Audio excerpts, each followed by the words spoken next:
Tonight, we are going to a place of absolute warmth. The storm is raging outside. The wind is howling around the corners of the house, looking for a way in, but it cannot find one. You are sealed away from the cold. You are standing inside a room with thick stone walls. The air here is hot and dry. It smells of wood smoke. It smells of toasted grain. And above all, it smells of yeast. We are in the bakery. It is the middle of the night. The rest of the world is asleep. The cities are dark. The roads are empty. But here, the fire is lit. The work has begun. Tonight, we will tell the story of the most humble object in human history. It is an object so common that we often forget to look at it. It is a simple mixture of flour, water, and time.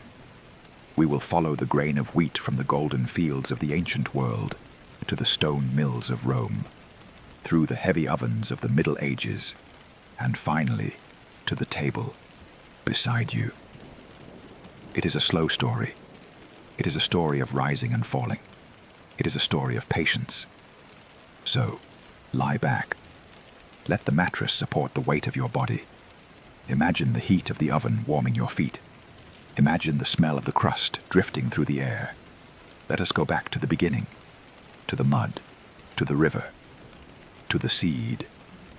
Chapter 1: The Seed and the Stone.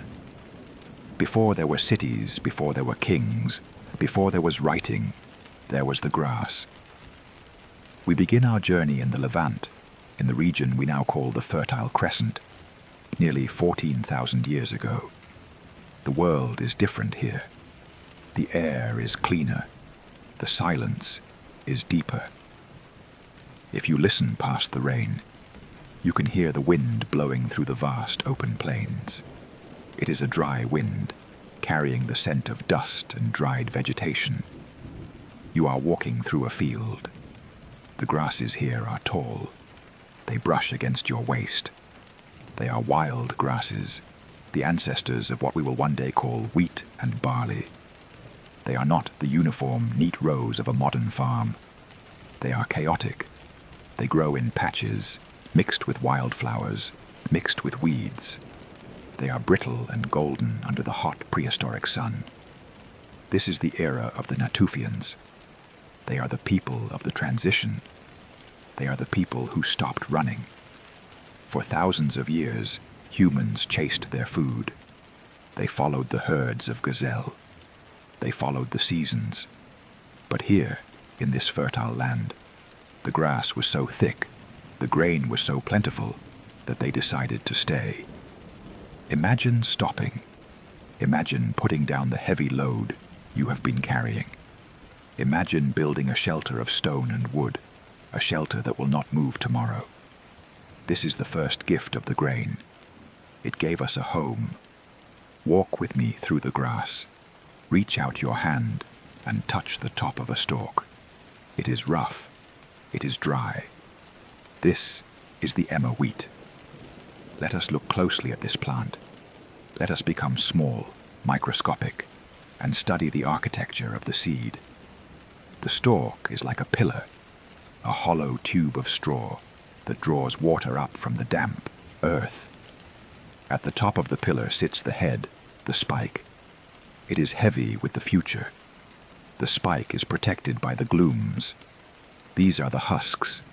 They are tough, papery armor, designed by nature to protect the seed from the birds and the insects. They hold the kernel tight. Inside this armor sleeps the berry, the wheat berry. It is hard as a rock. It is amber in color. It looks lifeless. But inside this tiny, hard stone lies everything needed to create civilization. It has 3 parts. First, the bran, the outer skin. It is rich in fiber, dark and earthy. It is the shield. Second, the germ, the tiny spark of life at the bottom of the kernel. This is the embryo. This is the part that, if buried in the wet earth, would sprout into a new green shoot. It holds the oil. It holds the flavor. Third, and largest, is the endosperm. This is the energy reserve. It is pure starch. It is white. It is soft. It is the food that the baby plant would eat before it reached the sun. Bran, germ, endosperm. For thousands of years, these three parts have remained locked together. To get to the food, the people of the ancient world had to work. They had to unlock the stone. Listen to the sound of the work. We are in a small settlement now. There are round huts made of mud brick, sunk halfway into the ground to stay cool. In the center of the village, sitting in the shade of an oak tree, is a woman. She is kneeling before a large, flat stone. This is the saddle quern. It is a piece of basalt, volcanic rock, worn smooth by years of friction. It curves downward like the back of a saddle. In her hand, she holds a smaller stone, the rubbing stone.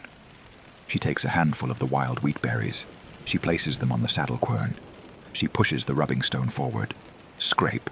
She pulls it back. Scrape. Forward. Backward. Forward. Backward. It is a rhythmic, hypnotic motion. It is the heartbeat of the village. The stones grind against each other. The friction creates heat.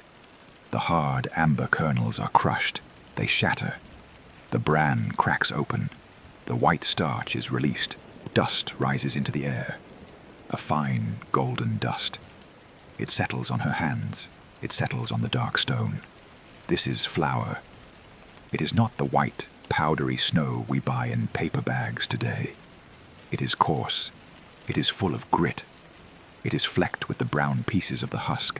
It is heavy, but it is food. For thousands of years, this was the daily rhythm. The rising sun, the gathering of the grain, the grinding of the stone. They took this coarse flour and mixed it with water. Watch the water hit the flour. The dust darkens. It turns into a paste. The starch absorbs the liquid. It becomes sticky. They did not have ovens yet. They had fire. They would take this thick, sticky paste and pat it flat between their hands. Pat, pat, pat, creating a round, flat disc. They placed the disc onto a hot stone that had been sitting in the fire. Hiss. The water evaporated. The paste hardened. The smell of toasted grain rose up, a nutty, scorched smell. This was the first bread, flat bread. It was crunchy. It was dense. It required strong teeth to chew. It was the bread of survival. But the world was changing. The climate was warming. The rivers were swelling. We leave the hills of the Levant now. We follow the water. We travel south and west. We travel to the land of the Black Earth. We travel to Egypt. The time is 4000 BC. The rain sound outside your window shifts. It becomes softer, more humid. The air in the room feels heavier, thicker. We are standing on the banks of the River Nile. It is the season of the inundation, the flood. The great river has overflowed its banks, spreading a blanket of rich, dark silt over the land. This is the most fertile place on earth. Here, wheat does not just grow. It explodes from the ground. The Egyptians call it the land of the bread eaters. They have taken the art of the stone quern and refined it. They have vast storehouses, silos filled with grain that reach to the sky. But they are still eating flat, dense cakes. Until the accident. No one knows exactly when it happened. No one knows the name of the baker. It was a silent revolution. Imagine an Egyptian bakery. It is an outdoor courtyard, walled off from the blowing sand of the desert. The sun beats down, baking the clay walls. In the corner of the courtyard, in the shade, sits a ceramic bowl. Inside the bowl is the dough, the mixture of crushed wheat and Nile water. The baker has been working all morning. He is tired. The heat is oppressive. He leaves the bowl in the warm corner. He forgets it. He goes to his reed mat. He falls asleep. And while he sleeps, The invisible world goes to work. The air in ancient Egypt is not empty. It is teeming with life. Microscopic spores are floating on the breeze coming off the river. Wild yeast. These tiny, single-celled fungi are hunters. They are hunting for sugar, and the bowl of dough is a feast of starch and sugar. A spore lands on the wet surface of the dough. Then another. Then another. They begin to feed. As the baker sleeps and the moon rises over the pyramids, a chemical transformation takes place in the dark. The yeast consumes the natural sugars in the wheat. As it eats, it releases a gas, carbon dioxide. Deep inside the dense, heavy paste, a tiny bubble forms. It tries to escape, but the dough is thick and elastic. The bubble is trapped. Then another bubble forms, and another. Millions of microscopic pockets of gas pushing against the walls of the dough. The dough begins to move. If you were watching it, you would see it slowly, almost imperceptibly, expand. It rises up the sides of the bowl. It swells like a living thing. It becomes soft. It becomes airy. The smell changes. It is no longer just the smell of wet grain. It is a sour, sharp, complex smell. The smell of fermentation. Morning comes. The sun rises over the eastern horizon, turning the Nile to gold. The baker wakes up. He walks to the corner of the courtyard. He looks into the bowl. He is frightened. The dough has doubled in size. It looks strange. It smells strange. He assumes it has gone bad. He assumes the spirits have touched it. But he is a practical man. Grain is precious. He cannot throw it away. He decides to cook it anyway. He builds up the fire. He places his clay pots upside down over the flames to heat them, the first ovens. He takes a piece of the strange, swollen dough. He expects it to collapse. But it feels different in his hands. It is light. It is pillowy. It springs back when he presses it. He places it on the hot clay. And then the magic happens. The heat hits the dough. The gas bubbles inside expand violently. The water in the dough turns to steam. The loaf puffs up. It rises higher and higher, defying gravity. The crust begins to form. It turns a deep reddish brown. The smell that fills the courtyard is not the smell of the old flatbread. It is the smell of fresh, yeasted bread. A smell that touches a primal part of the brain. The baker takes it off the fire. He breaks it open. Crack. Instead of a dense, solid brick, the inside is filled with holes. It is a honeycomb of wheat. It is soft as a cloud. He tastes it. It is tender. It has a slight tang from the fermentation. It is delicious. He has discovered leavened bread. This discovery changed the world. It turned bread from a chore into a pleasure. It turned a rock into a sponge. The Egyptians mastered this art. They realized that they didn't need to wait for the wind to bring the yeast every time. They found that if they saved a piece of the dough from today, a piece that was already full of the living yeast, and mixed it into the dough for tomorrow, the magic would continue. This was the sourdough starter, the mother. Imagine a jar sitting in an Egyptian kitchen. Inside is a bubbling, living culture.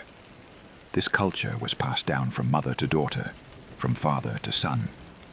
A continuous chain of life, keeping the village fed. Some of these starters lived for decades. Some, perhaps, for centuries. A living link to the past. The Egyptians built vast ovens to bake this new bread. They baked bread in the shape of cones. They baked bread in the shape of birds. They baked bread with honey and dates. They believed that bread was so essential that it would be needed in the afterlife. When the pharaohs were buried in the Valley of the Kings, deep in the cool, dark tombs, they were not just buried with gold and jewels. They were buried with baskets of bread. Desiccated loaves thousands of years old have been found in the tombs, sitting there in the dark, waiting for a hunger that will never come. But the grain did not stay in Egypt. The secret of the leavened loaf traveled. It traveled across the Mediterranean Sea. It traveled on the wooden ships of the merchants. It arrived in Greece. The Greeks were the first true master bakers. They took the Egyptian invention and turned it into an art form. They created over 70 different types of bread. There was dipyros, a bread baked twice to make it crisp, the ancestor of the biscuit. There was plakos, a flat bread topped with cheese and honey, the ancestor of the pizza. There was kribanitas, a bread baked in a covered pan. The Greeks understood that the key to good bread was the oven. You could not bake a large rising loaf on a flat stone. You needed a chamber. You needed to surround the dough with heat. Imagine a Greek oven. It is a dome made of clay mud, shaped like a beehive. The baker builds a fire inside the dome. He burns wood until the walls of the oven are white hot. Then he rakes out the ashes. He sweeps the floor of the oven clean with a damp cloth.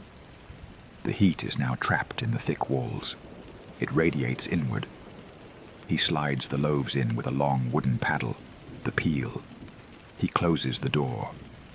In the darkness of the oven, the thermal energy enters the dough. It cooks it evenly from all sides. It creates a thick, crunchy crust that protects the soft crumb inside. The Greeks loved bread so much they invented a god for it, Demeter, the goddess of the harvest. They believed that the stalk of wheat was a symbol of life and death.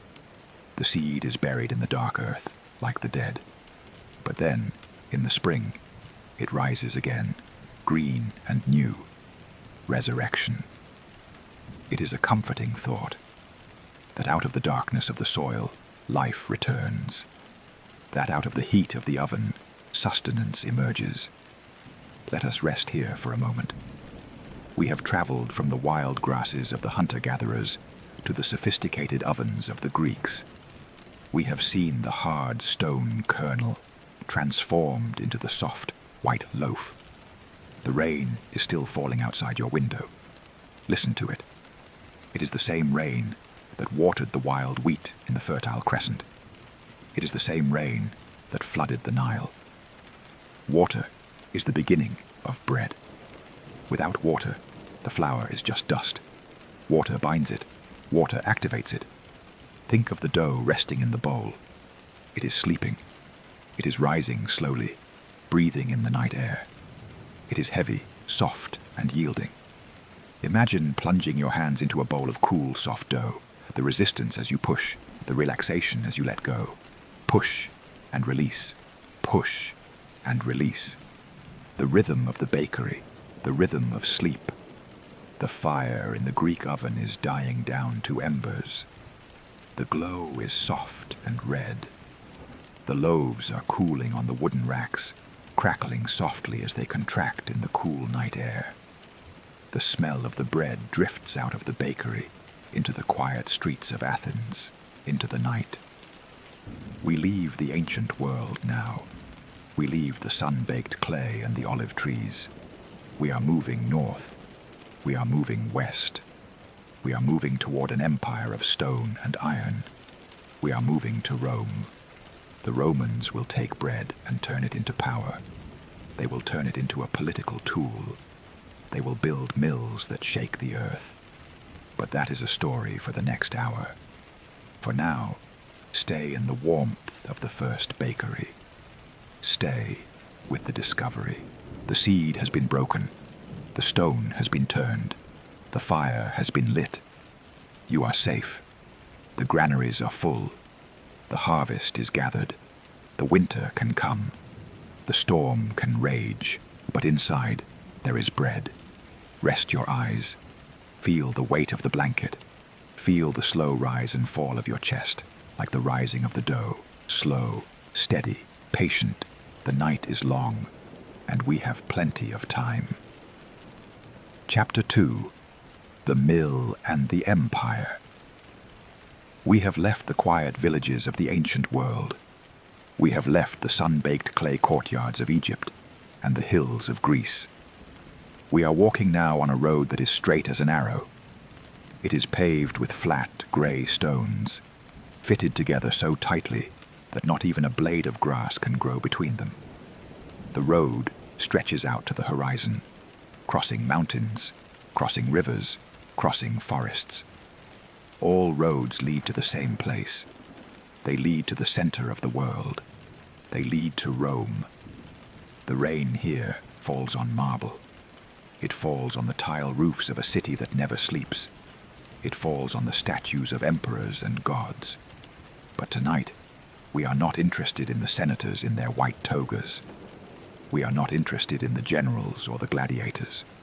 We are interested in the engine that keeps this massive city alive. We are looking for the grain. Rome was a city of 1 million people. To feed 1 million people every single day required a logistical miracle. It required a river of wheat flowing from the edges of the empire into the heart of the city. The Romans understood something very simple. A hungry city is an angry city. A fed city is a peaceful city. And so, bread became the most important object in the empire. It was more valuable than gold. It was the currency of order. Imagine standing at the port of Ostia, the gateway to Rome. It is early morning. The fog is lifting off the Tiber River. The harbor is crowded with ships. These are the navies honoraria, the grain freighters. They are massive, deep-bellied ships. They have traveled from North Africa, from Sicily, from Sardinia. They are carrying the annona, the grain supply. Watch the workers unloading the ships. It is a slow, rhythmic dance of labor. Sack after sack, bushel after bushel. The grain is poured into the warehouses, the horea. These are vast brick buildings, designed with raised floors to keep the wheat dry, to keep it safe from the damp ground and the rats. Inside the warehouse it is cool and dark. The air is filled with dust. The smell is overwhelming, dry, sweet, earthy wheat. But raw grain is not food. It is hard. It is inedible.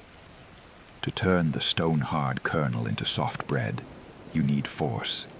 You need power. And the Romans were the masters of power. They took the simple handstone of the prehistoric woman, the saddle quern, and they industrialized it. They turned it into a machine. Let us walk into a Roman bakery, a pistranum. We can see them still, frozen in time in the ruins of Pompeii. The bakery is not a small room. It is a factory. The floor is paved with basalt blocks, and in the center of the room stand the mills. They are massive. They look like giant hourglasses made of dark, volcanic rock. The bottom half is a cone sitting on the floor. The top half is a hollow funnel that fits over the cone. Grain is poured into the top, and then the top stone is turned, but it is too heavy for a human to turn. In the dim light of the bakery, we see the power source, the donkey. The animal is blindfolded to keep it calm, to keep it from getting dizzy. It is harnessed to a wooden beam attached to the millstone.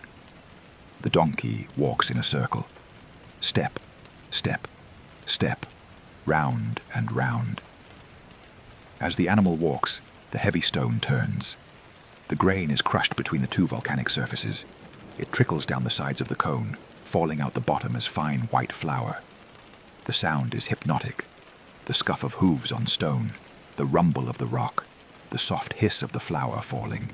Grind, hush, grind, hush. This was the heartbeat of Rome. Thousands of mills, turning day and night, grinding the harvest of Africa into the flour of Italy. But the Romans were engineers. They were not content with muscle power alone. They looked at the rivers. They looked at the water flowing to the sea, and they saw energy. They invited the watermill. Let us leave the city for a moment. Let us go to the countryside, to a place called Barbegal in southern France. Here, the Romans built a complex that is almost impossible to believe. Imagine a steep hillside. A stream of water flows at the top. The Romans built a cascading staircase of mills. 16 water wheels, arranged in 2 rows, stepping down the hill. The water flows into the top wheel. It hits the wooden paddles. Splash. The wheel turns. The water falls from the first wheel to the second. Splash. The second wheel turns. Down and down. 16 wheels spinning in unison. Inside the building, the gears are turning. Wooden cogs meshing together, transferring the vertical power of the wheel to the horizontal power of the millstone. The sound is a symphony of mechanics. The rushing water, the creaking wood, the rumbling stone. It is a machine that never gets tired. It never sleeps. It processes 4 tons of flour every day, enough to feed a legion. This is the sound of civilization, the harnessing of nature to make the daily bread. But what exactly were they grinding? To understand the bread, we must understand the grain. And to understand the grain, we must turn to the books. We must visit the library of Pliny the Elder. Pliny was a man who wanted to write down everything.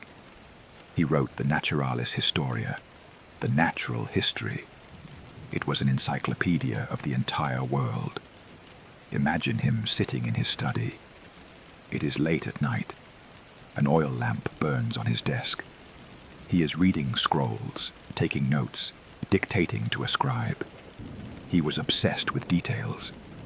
He categorized the wheat of the empire with the precision of a botanist. Let us listen to his list. Let the Latin names wash over you. The cereals, he writes, are the most important things in nature. He describes siligo. This is the winter wheat. It is the finest, the whitest. It grows in the damp soil of the Po Valley. When ground, it makes a flour that is soft as snow. This is the bread of the wealthy, the panes candidus. He describes robus, the red wheat. It is heavier, it is denser, it weighs more per bushel. It is difficult to grind, but it keeps for a long time. It is the food of the soldiers. He describes far, emmer wheat, the ancient grain. It is hardy. It resists the cold. It has a thick husk that must be roasted off. It makes a dark, nutty bread. Pliny tells us about the sieve. After the millstone has done its work, the flour is a mix of white powder and brown bran. It must be separated. The best sieves, Pliny writes, are made from horsehair. Imagine the baker shaking the sieve. Shh, shh, shh. The fine white dust falls through the mesh like mist. The heavy brown bran stays behind. The Romans had grades of flour just as we do today. There was pollen, the finest dust, the flour of the wheat. There was simila, the standard white flour. There was cibarium, the food. The coarse flour, mixed with bran, used for the servants and the animals. Nothing was wasted. The dough is mixed. The water is added. The yeast, saved from yesterday's batch, is folded in. And now, the shaping. If you go to a museum in Naples today, you can see a loaf of bread that is 2,000 years old. It was preserved by the ash of Mount Vesuvius. It is round and flat, like a wheel. It is known as the panis quadratus. It is a beautiful object. Before it was baked, the Roman baker took a string, a piece of twine. He tied it around the equator of the loaf. This kept the bread from spreading out too much in the oven. It gave it a structure.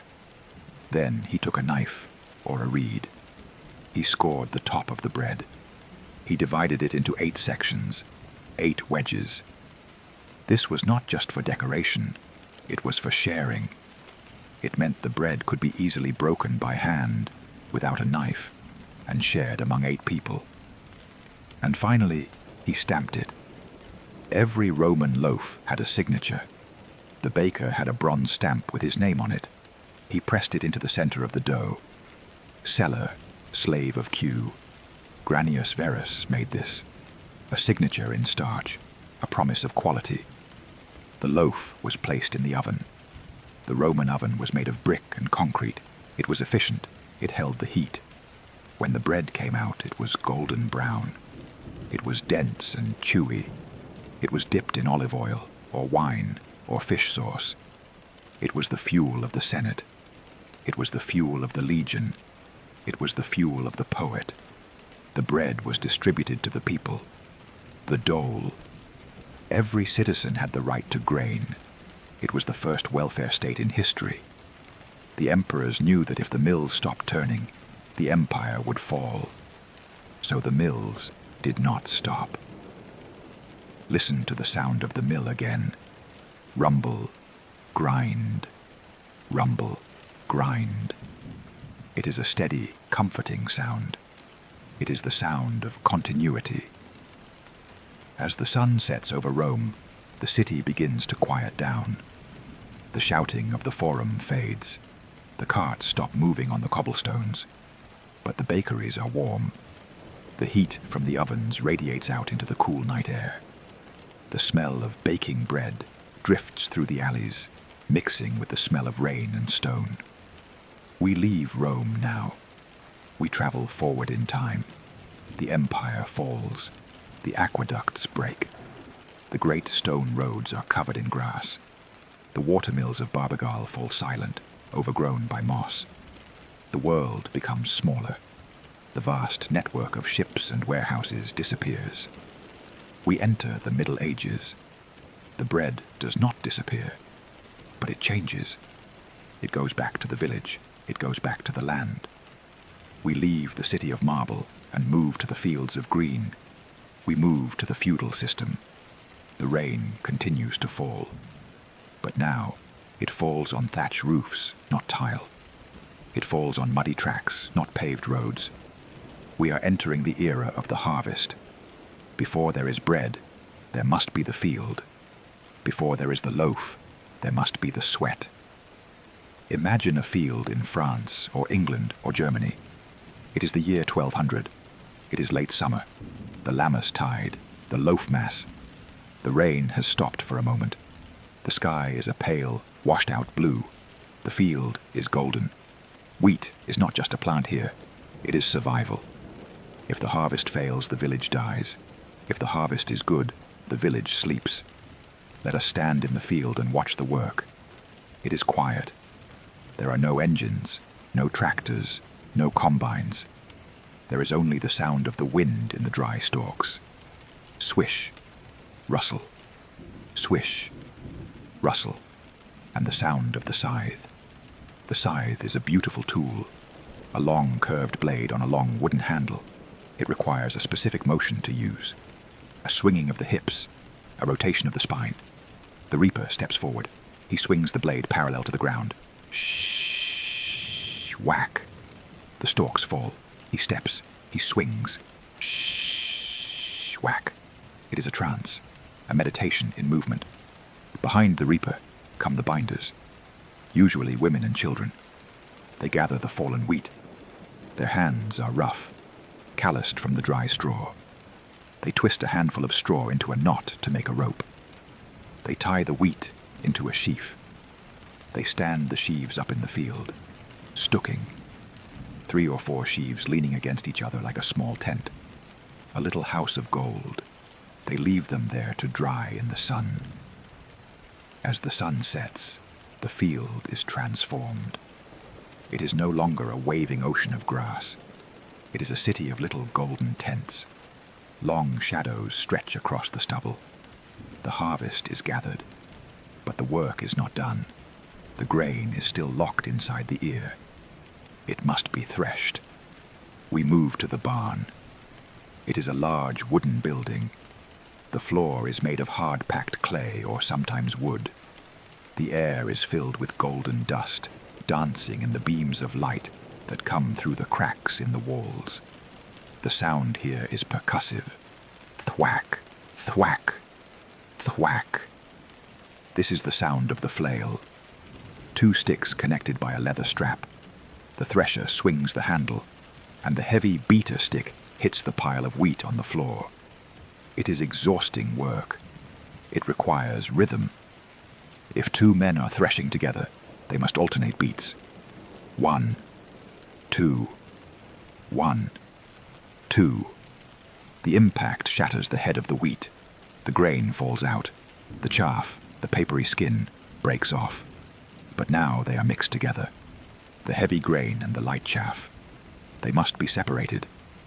They open the barn doors on a windy day. This is called winnowing. The worker takes a basket, a winnowing fan. He scoops up the mixture of grain and dust. He throws it into the air. Watch the physics of the air. The heavy grain falls straight down, pat, pat, pat onto the floor. The light chaff is caught by the wind. It blows away. It drifts out the door like golden snow, again and again, throwing the harvest into the air, letting the wind clean the food. It is a partnership with the elements. The sun grew it. The earth fed it. The wind cleans it. The result is a pile of clean, hard berries on the barn floor. This is the wealth of the medieval world. This is the winter's security. But in the Middle Ages, the grain did not belong to the peasant. It belonged to the lord of the manor. The peasant could not grind his own flour. Hand mills were illegal. The lord wanted his tax. So the grain had to be taken to the lord's mill, and the dough had to be taken to the lord's oven. This was known as the four banal, the common oven. Imagine the village oven. It is a large, round building made of stone. It is the warmest place in the village. In the winter, the poor would gather around the outside walls of the oven just to feel the heat seeping through the stones. The oven master, the fournier, was a busy man. He kept the fire burning day and night. The fire was built inside the oven chamber, great logs of oak and ash. They burned until the stone vault was white hot. Then the ashes were raked out. The oven floor was swabbed with a wet cloth attached to a long pole. Steam hissed and rose up the chimney. Now the oven was ready. The women of the village would arrive. They carried their dough in baskets, wrapped in linen cloths. But here was a problem. If everyone puts their bread into the same oven at the same time, how do you know whose loaf is whose? You sign it. Before the loaf goes into the fire, the woman takes a knife. She makes a mark, a cross, a circle, 3 lines, a star. Some families had wooden stamps, passed down for generations, just like the Romans. The loaves are slid into the dark cavern of the oven. The door is sealed with clay to keep the heat in. They wait. Outside, the rain begins to fall again. It patters on the thatch roof of the oven house. Inside, the loaves are springing. The crust is caramelizing. The smell of baking bread fills the village. It is a smell of promise. When the loaves come out, they are tapped on the bottom. Thump, thump. A hollow sound means it is done. The woman takes her loaf. She pays the baker a portion of the bread, the tax. She wraps the hot loaf in her apron. She walks home through the rain. The loaf is heavy. It is dense. It is likely a dark bread, made of rye or maslin, a mix of wheat and rye. White bread, manchet, was for the rich. It was sifted through fine silk. Brown bread, maslin, was for the farmers. Black bread, horse bread, was for the poor, made of peas and beans and rough oats. But to the hungry peasant walking home in the rain, the dark loaf is a treasure. She reaches her cottage. It is a small, one-room house. The floor is dirt. The windows are just holes covered with oil paper or shutters. It is dark, but there is a fire in the hearth. She places the bread on the table. In the Middle Ages, the bread was not just food. It was the plate. They cut the stale bread into thick slices. These were called trenchers. The stew or the meat was served on top of the trencher. The bread absorbed the juices, the gravy, the flavor. After the meal, you could eat the trencher. Or, if you were wealthy, you gave the juice-soaked trencher to the dogs or the poor. But tonight, in the cottage, we eat the trencher. We waste nothing. The family gathers. The firelight flickers on their faces. The wind howls outside, rattling the shutters. But they are full. The field has been harvested. The barn is full. The oven is hot. The cycle continues. Let us think about the types of bread they ate. Let us count them like counting sheep.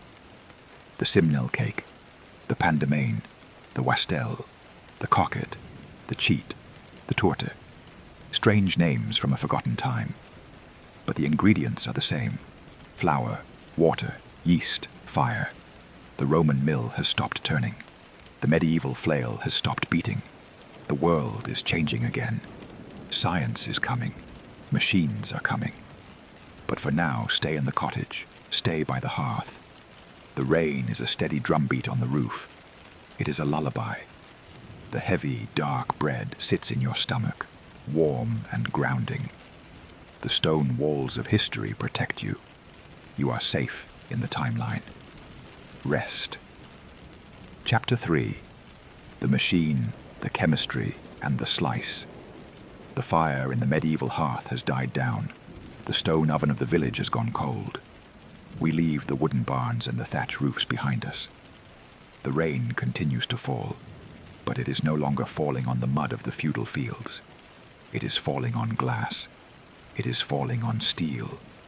It is falling on the paved streets of the modern world. We have arrived in the age of silence and science. We have arrived in the age of the machine. For thousands of years, the making of bread was a mystery. The baker did not know why the dough rose. He knew that if he added the starter, the mother, the dough would swell and live. But he did not know the secret name of the invisible worker who performed this magic. He called it a spirit. He called it a gift from the gods. But then, we looked through the glass lens. We looked into the microscope, and we saw them. We saw the yeast. The year is 1857. A French scientist named Louis Pasteur is peering into his microscope.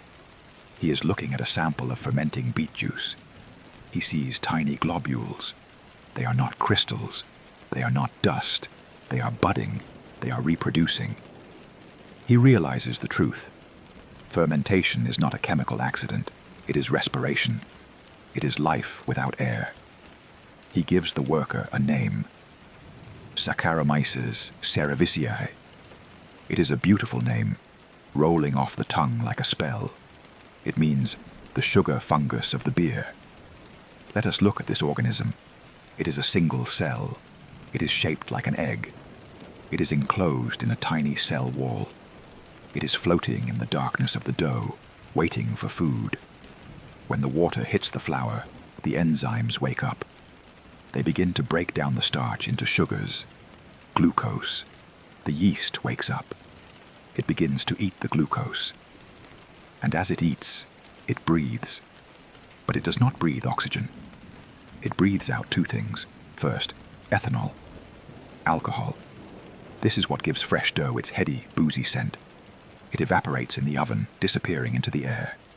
Second, carbon dioxide, gas. This is the breath of the bread. Imagine the dough as a microscopic landscape. It is a vast web, a net made of protein. This protein is called gluten. When you mix water with wheat flour, two proteins, gliadin and glutenin, grab onto each other. They link hands. They form chains. They form sheets. They create a stretchy, elastic balloon. The yeast releases a bubble of carbon dioxide. The bubble tries to float away, but the gluten net catches it. The bubble is trapped. Then another bubble, and another. Millions of tiny balloons, inflating the dough from the inside. This is the physics of the crumb. When you slice a piece of bread and look at the holes, you are looking at the fossilized breath of the yeast. You are looking at a captured moment of time. The oven sets the structure. The heat hardens the gluten net. The gas escapes, but the room remains. Chemistry has explained the miracle, but it did not stop there. It wanted to refine the flour itself. For all of history, flour was a little bit gray. It was a little bit brown. No matter how much the Romans or the medieval millers sifted it through horsehair or silk, tiny pieces of the brawn and the germ remained. The oil in the germ made the flour go rancid. It spoiled quickly. It was heavy. The world wanted something pure. The world wanted something white. We travel now to the city of Budapest in Hungary. It is the late 19th century. The millers here have invented a new way to crush the grain. They have abandoned the heavy millstones of the Romans. They have abandoned the rocks that rub together. They have invented the steel roller mill. Imagine a factory. It is tall and brick.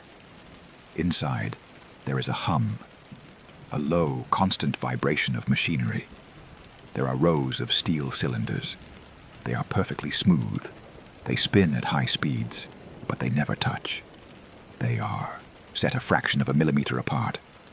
The wheat berry falls between the steel rollers. Zip.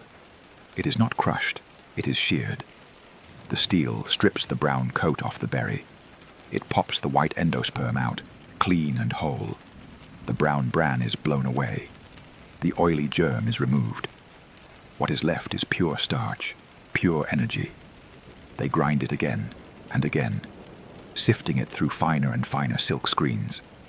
The result is a powder that is white as snow. It is soft as talcum. It is light as air. It has no oil, so it can sit on a shelf for years and never spoil. It has no bran, so it creates a loaf that is impossibly high and impossibly soft. It is the white flour of the modern age. It is the canvas upon which the 20th century will paint its breakfast. But the bread was still slow. It still took time to bake. It still took hours to rise. The world was moving faster. Cars were driving on the streets. Telegrams were flying across the wires. The world did not have time to wait for the yeast to breathe. So we travel to England, to a quiet town called Chorleywood.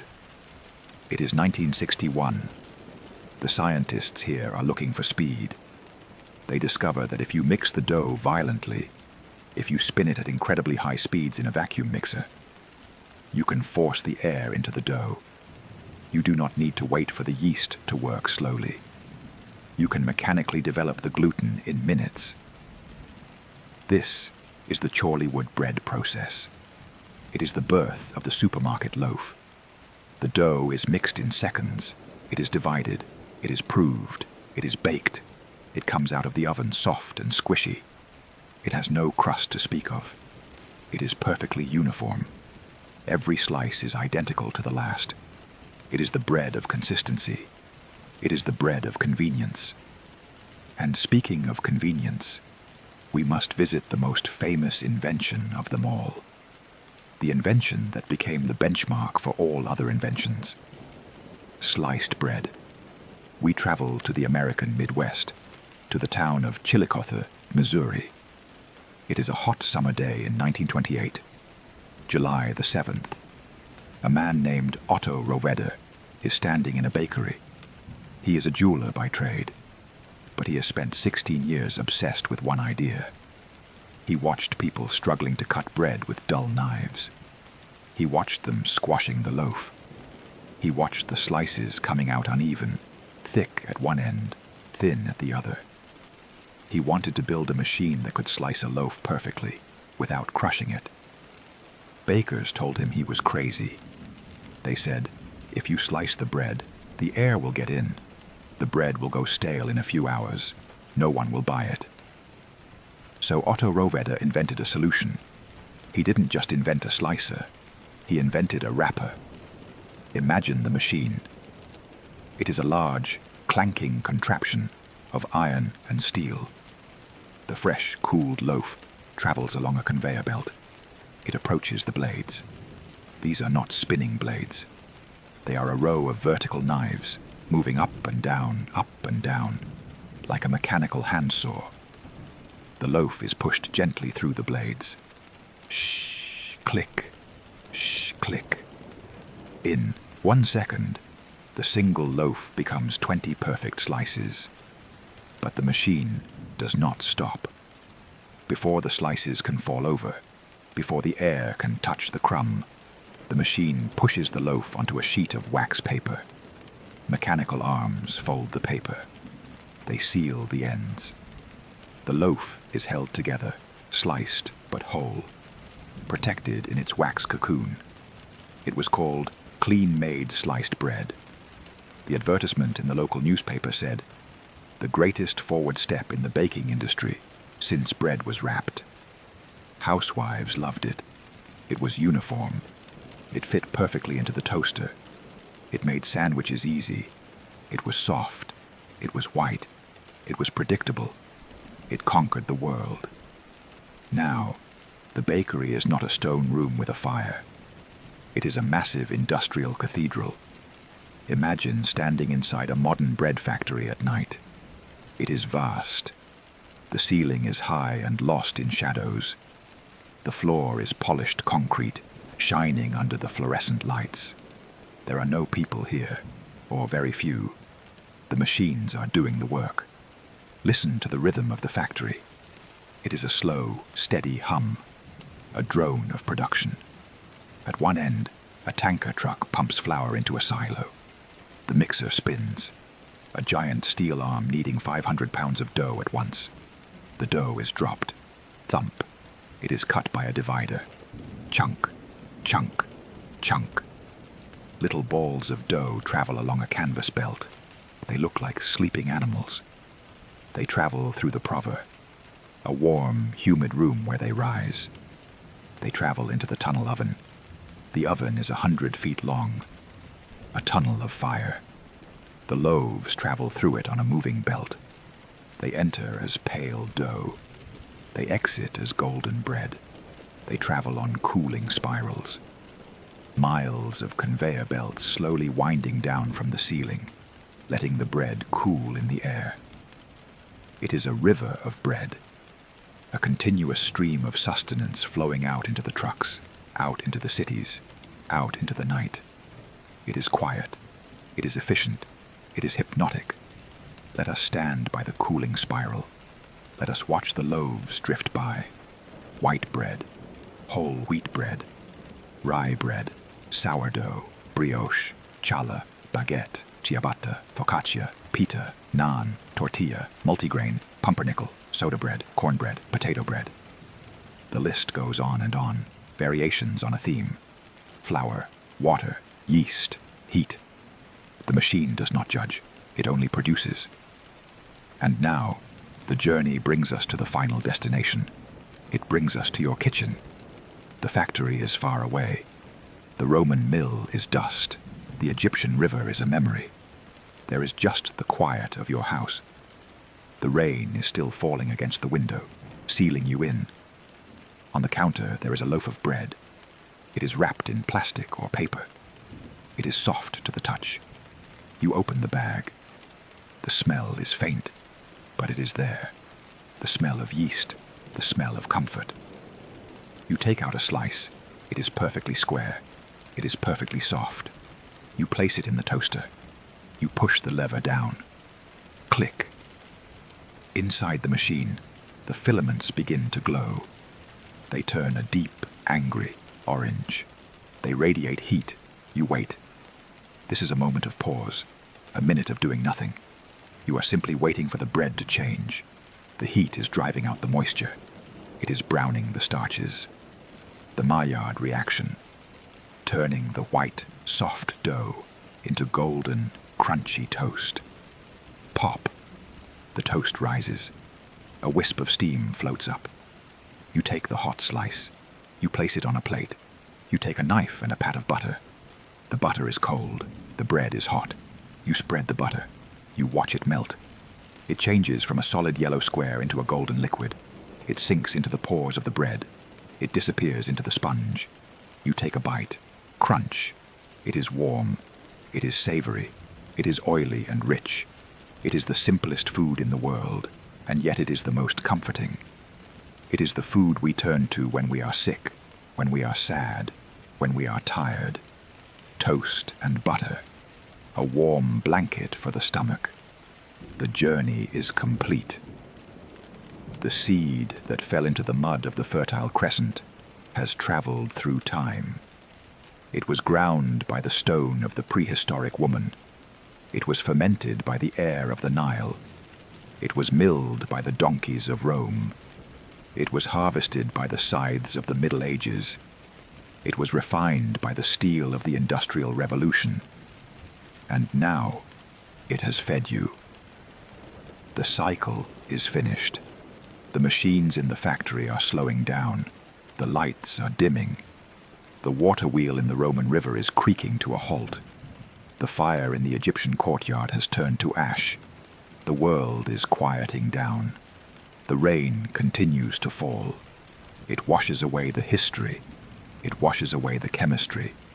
It leaves only the present moment. You are lying in your bed. The room is dark. The air is cool. The heavy blanket is pulled up to your chin. You feel heavy. Your legs are heavy, sinking into the mattress. Your arms are heavy, resting by your sides. Your shoulders are heavy, dropping away from your ears. The tension has left your body. It has dissolved like the sugar in the dough. There is nothing left to do. The harvest is gathered. The bread is baked. The work is done. You can let go now. Visualize a field of wheat in the moonlight. The silver light touches the tops of the stalks. There is no wind. The field is still. It is a sea of silver grass, motionless under the stars.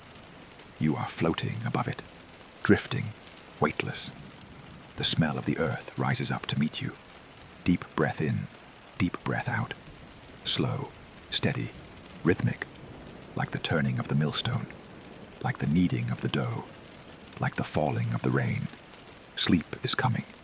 It is rising like the tide. It is warm and soft. Let it cover you. The bakery is closed. The fire is out. The world is asleep. Chapter 4. The Golden Ocean and the Scythe.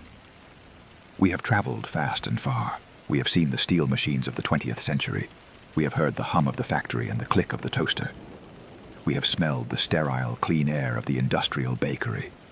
But now, we must slow down.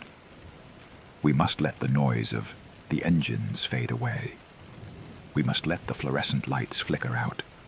We must leave the paved roads and the cities behind. We are going back. We are returning to a time when silence was the natural state of the world.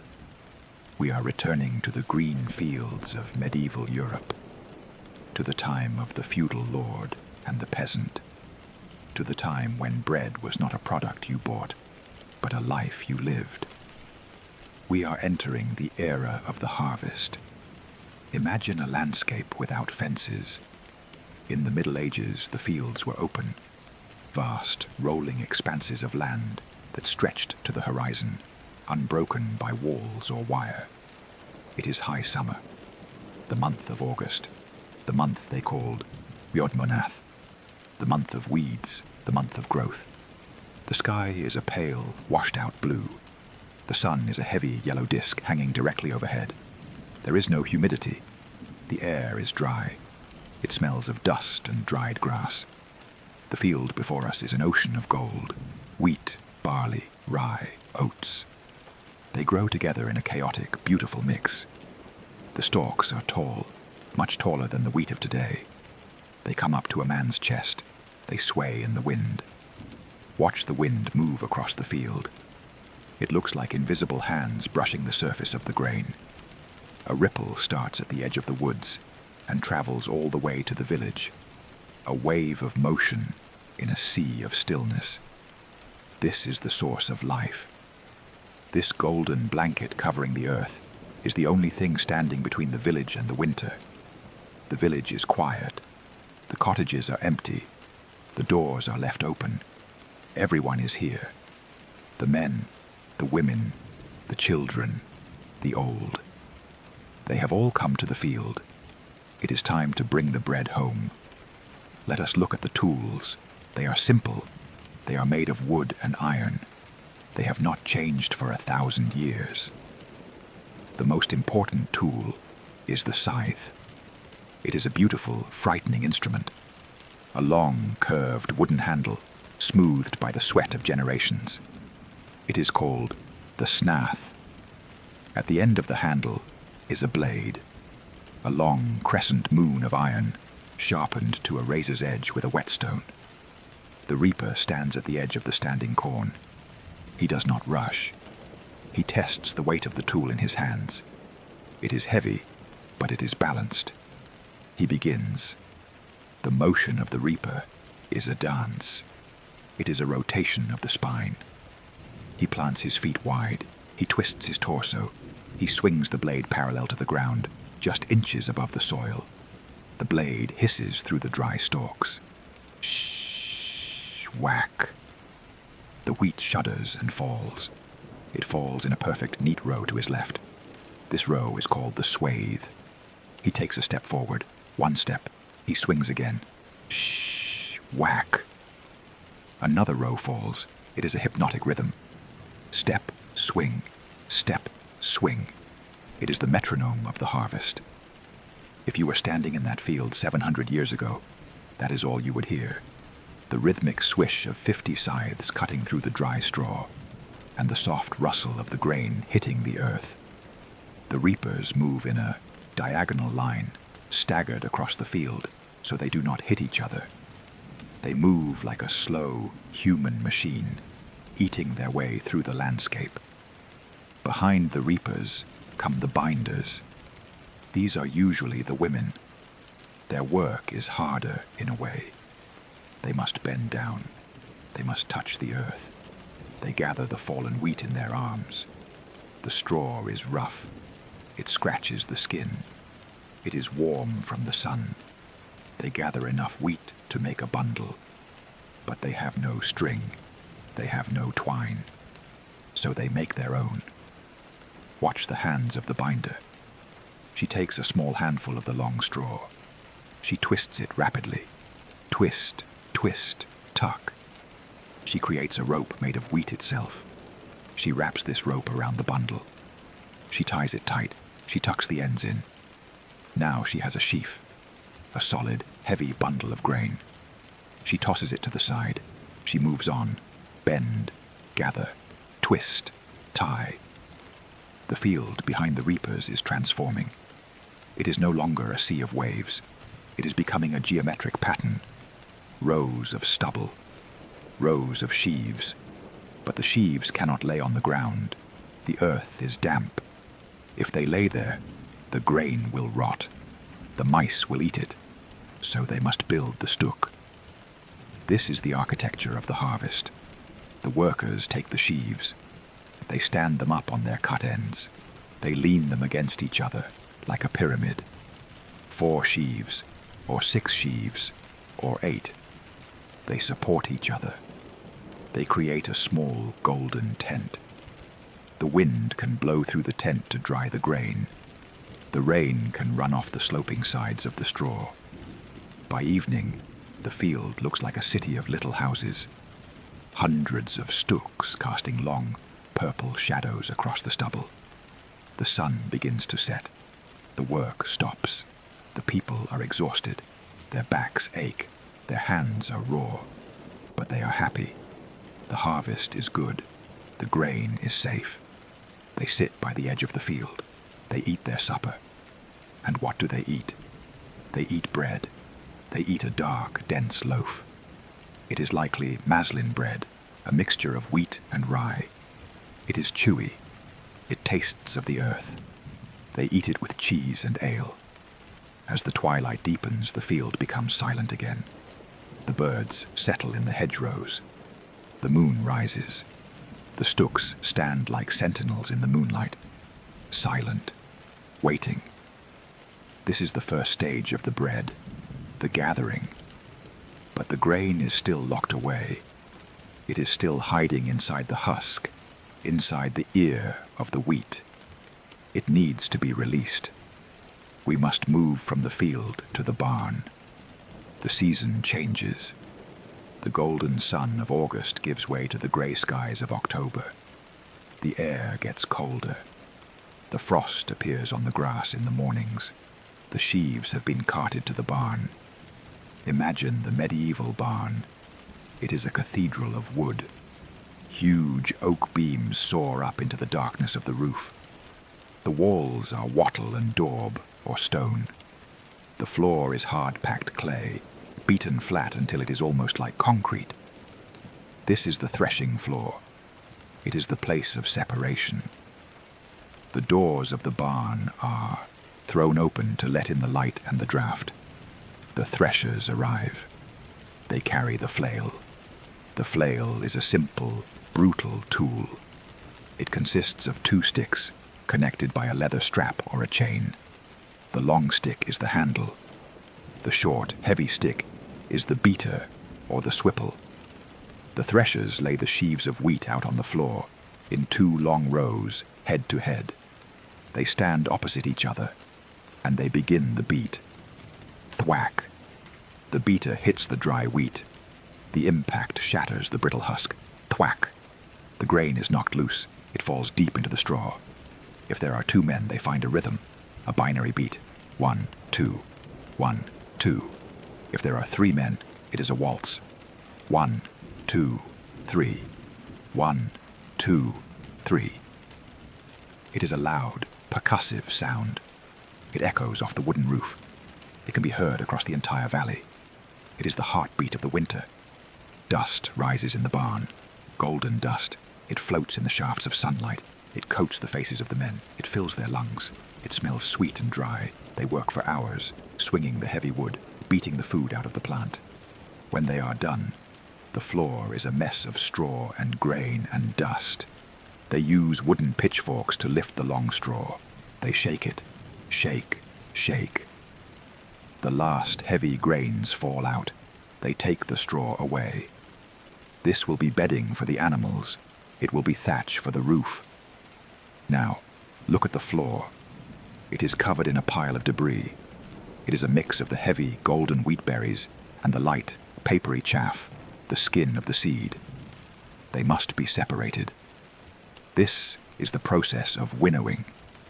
They wait for a windy day. They open the big barn doors at both ends, creating a wind tunnel. A worker takes a winnowing fan, a wide, shallow wicker basket shaped like a scallop shell. He scoops up the pile of grain and chaff. He walks to the doorway. He throws the contents into the air. It is a moment of physics and beauty. The heavy grain, dense, round, aerodynamic, falls straight down. Pat, pat, pat, pat. It lands in a pile at his feet. But the chaff, the light, flaky skin, is caught by the wind. It blows away. It drifts out the door.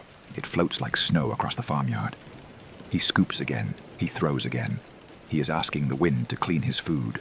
Toss, fall, drift, toss, fall, drift. Slowly, the pile at his feet becomes pure. A pile of clean, hard, amber jewels. This is the wealth of the manor. The grain is scooped into sacks made of rough hemp. It is stored in the granary, kept safe from the rats and the damp. But the peasant is not done. He has the grain, but he cannot eat the grain. He needs flour, and to get flour, he needs the mill. In the Middle Ages, the mill was a place of power and suspicion. The lord of the manor owned the mill. He owned the wind and the water. It was illegal for a peasant to grind his own grain at home with a handstone. He had to bring it to the lord's mill and pay a tax, the multure. Let us walk to the water mill. It is located by the river of Course, a low stone building with a mossy roof. The water wheel is on the outside. It is massive, made of dark, wet oak. It turns slowly, powered by the current of the stream. Splash, creak, splash, creak. Inside the mill, the air shakes. The gears are grinding. The miller takes the peasant's sack of grain. He pours it into the hopper, a wooden funnel above the stones. The stones are massive, 2 tons of French burr stone, quarried in pieces and cemented together. The bottom stone, the bed stone, is stationary. The top stone, the runner stone, spins, but they must never touch. If they touch, they will spark. The flour will explode, the mill will burn. They must be exactly the width of a piece of paper apart. The grain falls through the hole in the runner stone. It is caught between the turning surfaces. Grind, rumble, grind. The stones have grooves cut into them, a pattern like a sunburst. These grooves act like scissors. They shear the berry open. They crush the endosperm. They scrape the bran. The flour drifts out the edges of the stones. It is warm. Friction has heated it. It feels alive. The miller catches it in a sack. It is not the white flour of the modern factory. It is a creamy, speckled powder. It is whole meal. It has the life of the wheat still in it. He gives the sack back to the peasant. He keeps a portion for himself. The peasant walks home. The sack is heavy on his shoulder. It is warm against his neck. He has the flour. Now he needs the fire. He returns to his cottage. Let us enter the medieval home again. It is evening. The shutters are closed against the cold. The fire is burning in the central hearth. The peasant woman prepares the dough. She has a wooden trough, a kneading trough. It looks like a small cradle. She pours the flour in. She makes a well in the center. She pours in the water. She adds a pinch of salt if they can afford it. And then, the magic ingredient, the barm. She has been to the brewer. In the Middle Ages, bread and beer were siblings. They were married. The brewer makes the ale. On top of the fermenting vat of beer, a thick, creamy foam rises. This foam is pure yeast. It is called barm. The women would skim this foam off the beer and use it to bake the bread. She pours the thick, yeasty foam into the flour. She rolls up her sleeves. She plunges her hands into the trough. She mixes. The flour absorbs the liquid. It turns from a powder into a shaggy mass. It sticks to her fingers. She begins to knead. This is the hardest work of all. She must push the dough. She must stretch it. She must fold it over itself. Push, fold, turn. Push, fold, turn. She is developing the gluten. She is creating the structure that will hold the air. The dough changes texture. It stops being sticky. It becomes smooth. It becomes elastic. It feels like living flesh. She forms it into a round ball. She covers the trough with a thick woolen cloth. She leaves it by the fire. Go to sleep, she whispers to the dough. And the dough sleeps. But in its sleep, it grows. The yeast from the beer foam begins to eat the sugars in the grain. It breathes gently. The dough rises. It lifts the woolen cloth. It doubles in size. It is ready for the oven. But remember, the peasant usually has no oven. The cottage hearth is good for boiling pottage or grilling flat cakes, but it cannot bake a loaf. So she must take her risen dough to the communal oven. We walk through the village again. It is dark now, but we can see the glow of the oven house. The fournier, the oven master, is there. He is raking the ashes out of the great stone cavern. The heat coming from the mouth of the oven is intense. It pushes back the cold night air. The villagers are gathered. It is a social time. They gossip while they wait for the bread. The woman hands her loaf to the baker. He slides it onto a long wooden peel. He pushes it deep into the dark throat of the oven. He closes the iron door. They wait. Inside the dark, hot chamber, the final transformation takes place. The dough springs up, the oven spring, the crust forms, the sugars on the surface caramelize, turning a deep, rich brown. The smell of baking bread drifts out of the chimney. It is the best smell in the world. It smells of safety. It smells of home. 40 minutes later, the door is opened. The loaves are pulled out. They are tapped. Hollow thud. They are done. The woman walks home again. The loaf is wrapped in her apron. The heat radiates through the cloth, warming her belly as she walks through the snow. She enters the cottage. She places the bread on the table.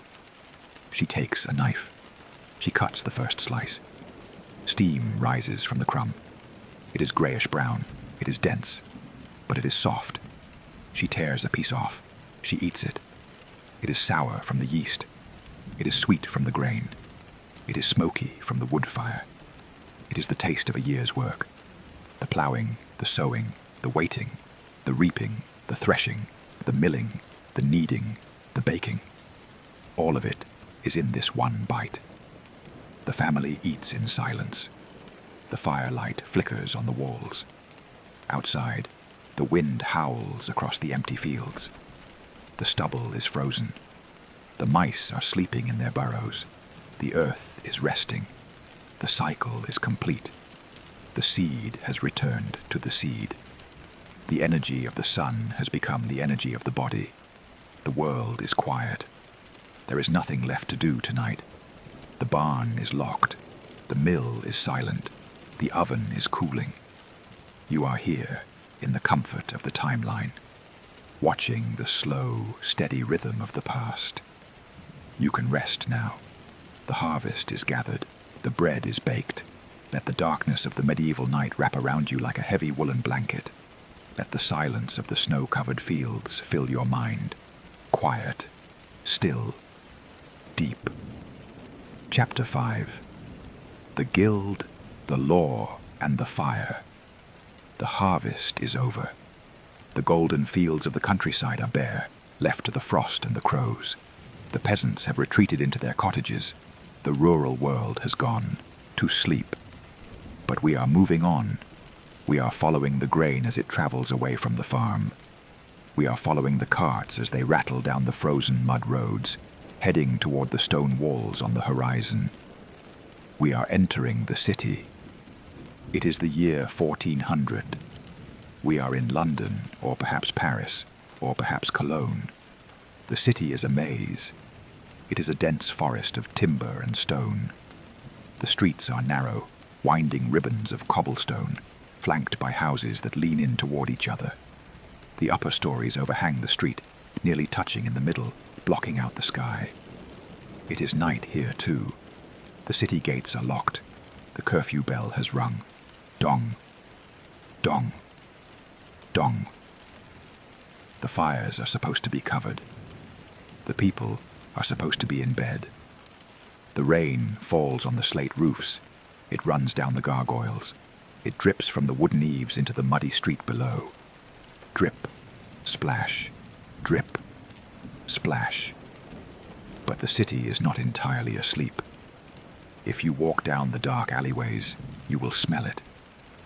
Cutting through the smell of the rain and the wood smoke is the sweet, warm, yeast-filled scent of the night. The bakers are awake. In the medieval city, bread was not just food.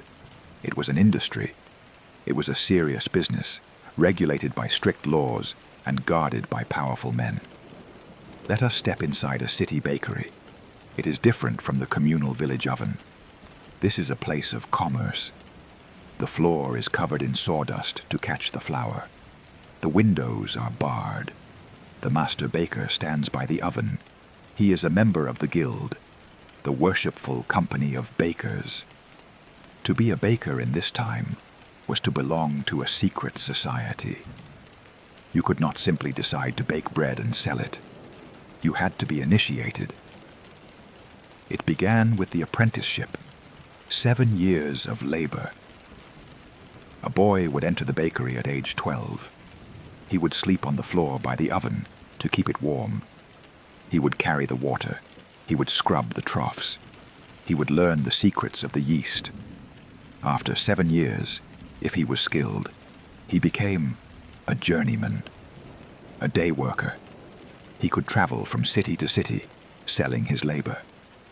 And finally, if he saved enough money, and if he produced a masterpiece, a perfect loaf to prove his skill, he would become a master.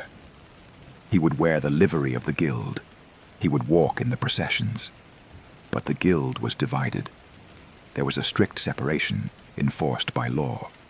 There were the white bakers, and there were the brown bakers. And never the two should meet. The white bakers worked with bolted flour, flour sifted through fine cloth.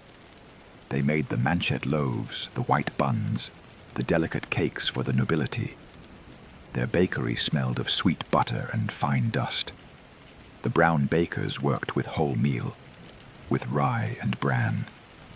They made the tourte bread, the massive, heavy round loaves that fed the common people. Their bakery smelled of earth and husk. A white baker was forbidden to bake brown bread. A brown baker was forbidden to bake white bread. Order must be maintained. Let us look at the bread they are baking. The oven is massive. It is built into the wall of the house, a dangerous thing in a city made of wood. The fire roars inside. The master baker uses a peel, a long wooden shovel, to slide the dough onto the hot stone floor. He is baking the manchet. This is the finest bread of the Middle Ages. It is small. It is round. It is slashed across the top to allow it to expand. The flour has been sifted twice. The dough has been enriched with milk instead of water. When it comes out of the oven, it is pale gold. The crust is thin. The crumb is white as snow. It is the bread of the king. Next to it, he bakes the cheat. This is the wheaten bread. It is still white, but the flour is coarser. The bran has been removed, but the grayish germ remains. It is the bread of the merchant. And then, the raveled bread. This is a mystery loaf, a mix of unbolted whole wheat. It is heavy. It is nutritious. The laws surrounding these loaves were incredibly strict. In England, in the year 1266, King Henry III passed a law that would stand for 500 years. The Assize of Bread and Ale. It was the first food regulation in history. It set the price of bread based on the price of wheat. Imagine the town crier standing in the market square in the rain, reading the scroll. When a quarter of wheat is sold for 12 pence, then the farthing loaf of wastel bread shall weigh 6 pounds and 16 shillings. When a quarter of wheat is sold for 18 pence, then the loaf shall weigh 4 pounds. The price of the loaf never changed. A penny loaf always cost a penny. But the size of the loaf changed. If wheat was expensive, the penny loaf got smaller. If wheat was cheap, the penny loaf got bigger. It was a complex mathematical dance, and the bakers had to get it right. If a baker sold a loaf that was too light, if he tried to cheat the customer by using less flour, the consequences were severe. The guild employed men called searchers. These men would walk the streets of London at night. They would knock on the bakery doors. They would enter with scales. They would take the hot loaves from the oven and weigh them. If a loaf was found to be lacking, if it was light, the baker was in trouble. First offense, a heavy fine. Second offense, the pillory. Third offense, the destruction of the oven. But there was a specific punishment for the dishonest baker, a punishment of shame. He was tied to a hurdle, a wooden sled used to drag manure. The offending loaf of light bread was tied around his neck like a heavy necklace. He was dragged through the muddy streets of the city. The people would jeer. They would throw rotten vegetables. It was a brutal reminder. Do not mess with the people's food. Because of this fear, the bakers developed a custom that we still know today. The baker's dozen. If a customer ordered 12 loaves, the baker was terrified that, by accident, The 12 loaves might be slightly light in weight. He didn't want to risk the hurdle, so he threw in a 13th loaf, for free, the vantage loaf, just to be safe, just to be sure the weight was correct. 13 for the price of 12, a custom born of fear and regulation. Let us leave the laws and return to the warmth of the oven. The city is sleeping. The rain is drumming on the cobblestones. The baker is working in silence. He is making a special kind of bread now, a bread that is barely food at all. Horse bread. In the medieval city, there were no gas stations. There was no fuel. The engines of the city were horses, and horses need to eat. But hay is bulky. It is hard to store in a crowded city. So the bakers baked for the horses. They took dried peas. They took beans. They took the roughest, darkest bran left over from the white flour. They mixed it into a thick, concrete-like paste. They baked it into dense, flat loaves. The cart drivers would buy this bread and feed it to their animals. It was energy-dense. It was portable. But often, when the harvest was bad, when the wheat failed and the prices rose, the poor people of the city would buy the horse bread for themselves. They would soak it in pottage to soften it. They would eat the food of the animals to survive the winter. It is a hard history, but it is also a history of resilience. Let us move forward in time. The centuries pass. The timber houses of the medieval city grow older. They dry out. The tar that coats them becomes brittle.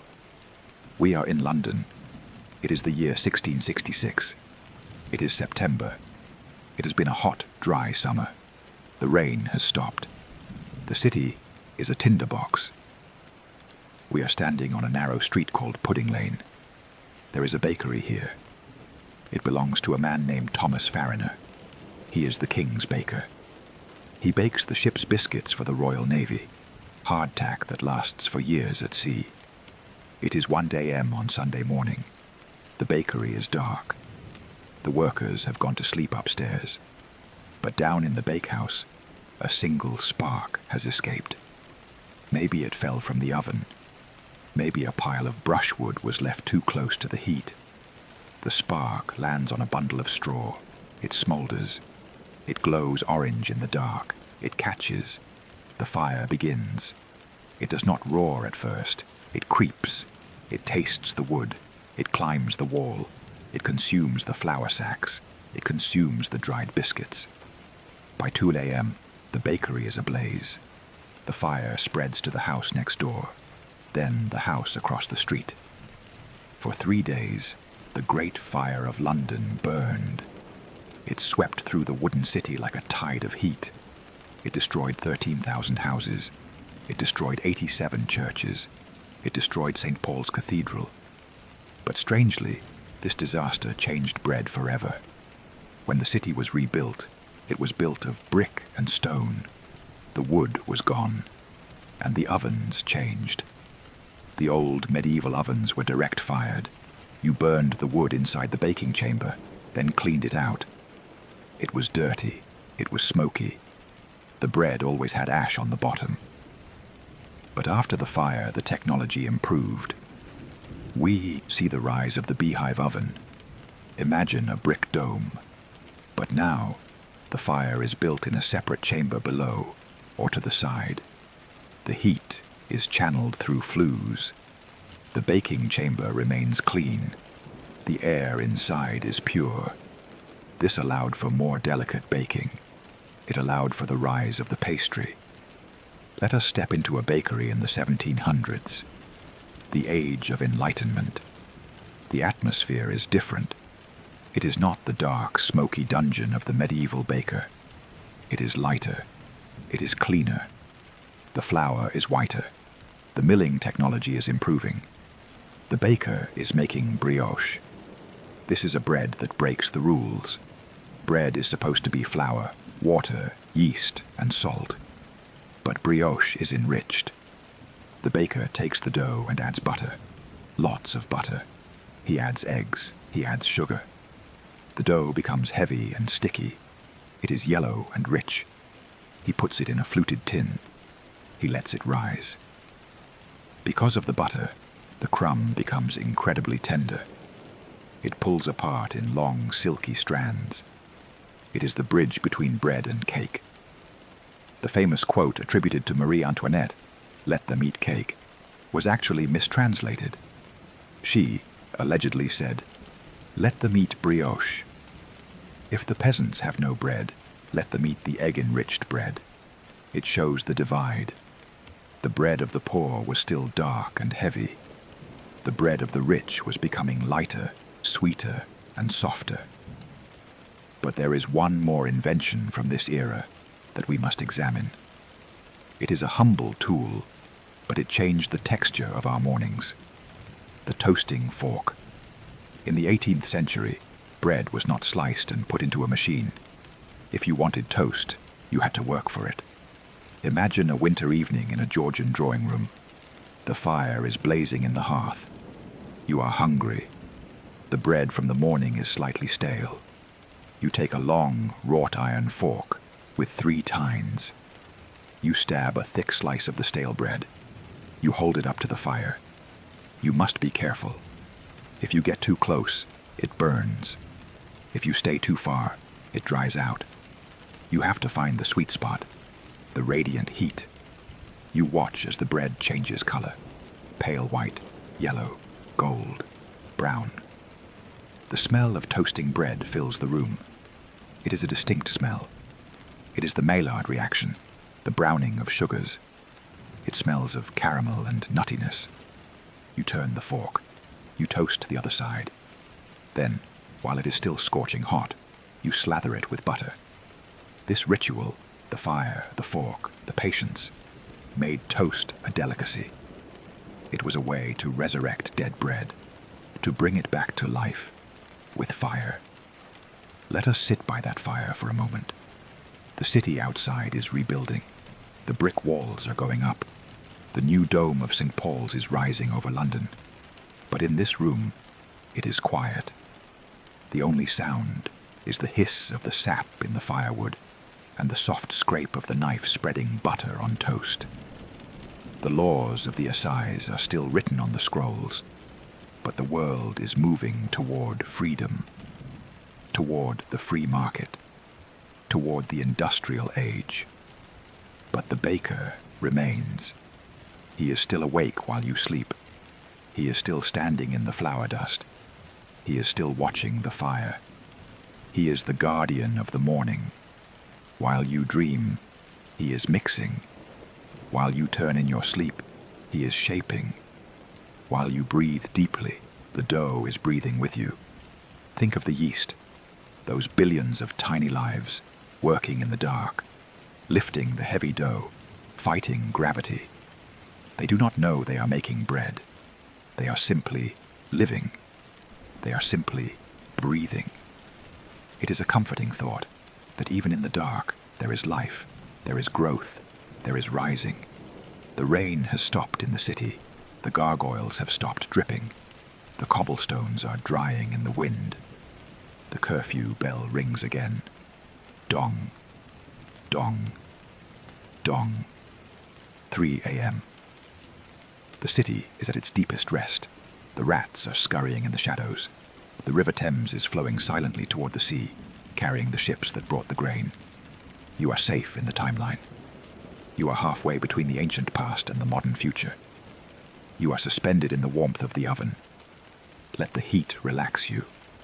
Let the smell of the brioche fill your mind. Sweet, buttery, soft. Your body is heavy like the dough, relaxing, spreading out, finding its shape. There is no need to rush. The bread takes time. Sleep takes time. Wait for the rise. Wait for the morning. But not yet. Now, we sleep. Chapter 6. The chemist, the soda, and the Victorian kitchen. The fire of London has burned out. The medieval walls have been pulled down. The city has expanded, paving over the fields, turning the muddy lanes into wide avenues. We have arrived in the 19th century, the Victorian era. The world is changing. It is becoming faster. Trains are moving across the landscape. Steamships are crossing the ocean against the wind. The telegraph is sending voices across the wire. And in the kitchen, people are tired of waiting. For 6,000 years, making bread was a slow conversation with nature. You mixed the dough. You waited for the wild yeast to wake up. You waited for it to feed. You waited for it to breathe. It took hours. It took days. It was a process you could not rush because you were dealing with a living organism. But the Victorians were the masters of industry. They wanted to conquer nature. They wanted to control time. They asked a question. Can we make bread rise without the life? Can we make bread rise with chemistry? We are leaving the bakery now. We are entering the laboratory. Imagine a room lined with mahogany shelves. Glass jars are filled with white powders. Brass scales sit on the table. A Bunsen burner hisses softly with a blue flame. The chemists of the 1800s were looking for a way to create gas. They knew that carbon dioxide was the secret. It was the air in the bread. Yeast made this gas biologically. But could they make it chemically? They looked at the ashes of the fire. For centuries, Native Americans had used the ash from burnt wood, potash, to make their flat cakes puff up. The Europeans took this idea and refined it. They created pearl ash, potassium carbonate. It worked, but it was bitter. It tasted of soap. It made the bread smell like burnt wood. So the chemists kept working. And in the 1840s, they found the answer. Sodium bicarbonate. Baking soda. Let us look at this white powder. It sits in a small glass dish. It looks like flour, but it is crystalline. It is pure. It is a base. It is alkaline. It is sleeping energy. To wake it up, you need an acid. Think of the chemistry experiment. You take the white powder. You add a drop of vinegar or lemon juice or sour milk. Fizzes. It is instantaneous. A violent, joyful release of gas. Millions of tiny bubbles are born in a fraction of a second. This was the miracle the bakers were waiting for. If you mixed this powder into your flour and then added sour milk, buttermilk, the reaction would happen inside the dough. The dough would inflate instantly. You did not need to wait hours for the yeast. You did not need to knead it to develop the gluten. You just mixed and baked. They called it quick bread. And the most famous version of this was born in a land of rain and green hills. Irish soda bread. Let us travel to a cottage in Ireland in the 1850s. The potato famine has struck. Wheat is scarce. The wheat that does grow in the soft Irish climate is soft wheat. It has low protein. It does not have enough gluten to make a big yeast-risen loaf, but it is perfect for soda. Imagine the Irish grandmother standing by the turf fire. She has a cast-iron pot, a bastable, hanging over the peat embers. She takes the soft flour. She adds the salt. She adds the baking soda. She pours in the buttermilk. It is thick and sour. She mixes it with her hand. She does not knead it. She treats it gently, like a sleeping child. If she works it too much, the gas will escape. She shapes it into a round. And then, the signature move. She takes a knife. She cuts a deep cross into the top of the loaf.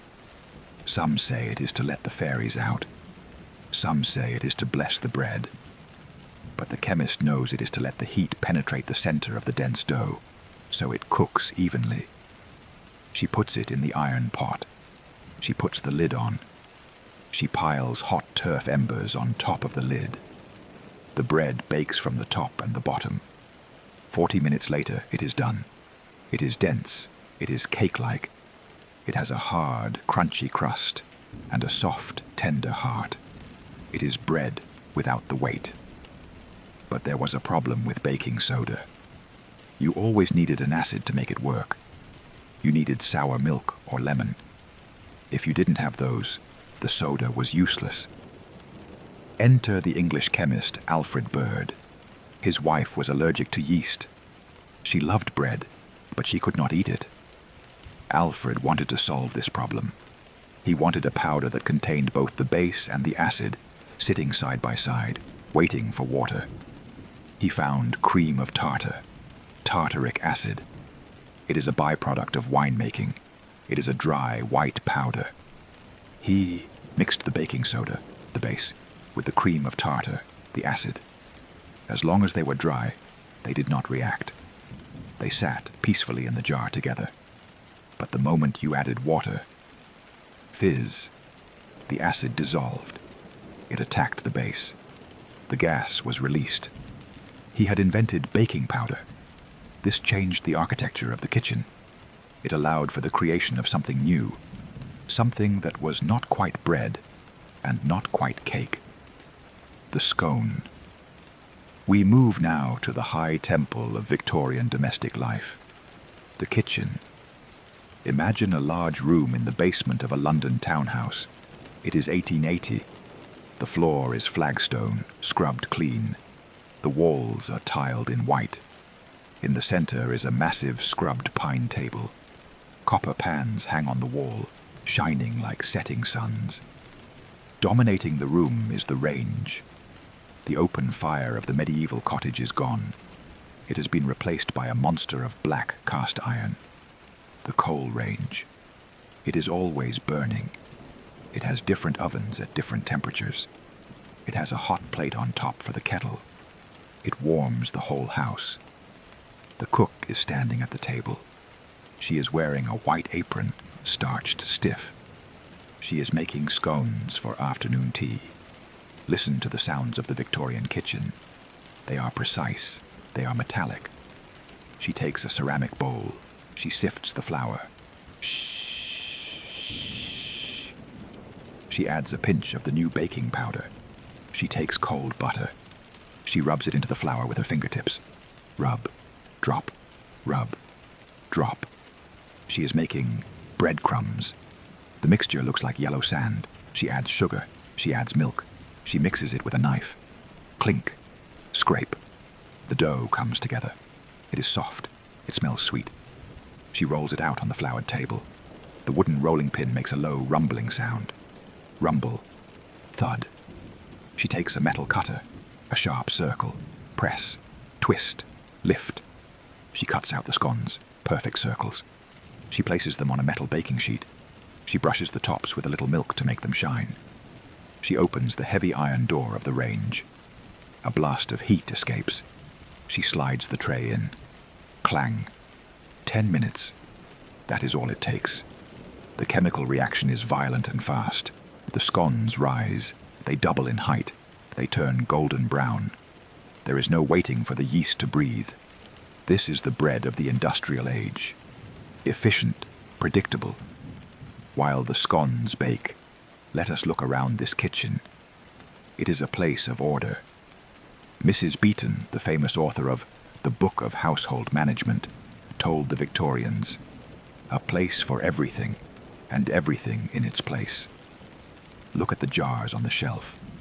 They are labeled in neat script: flour, sugar, rice, sago, tapioca, currants, raisins, peel.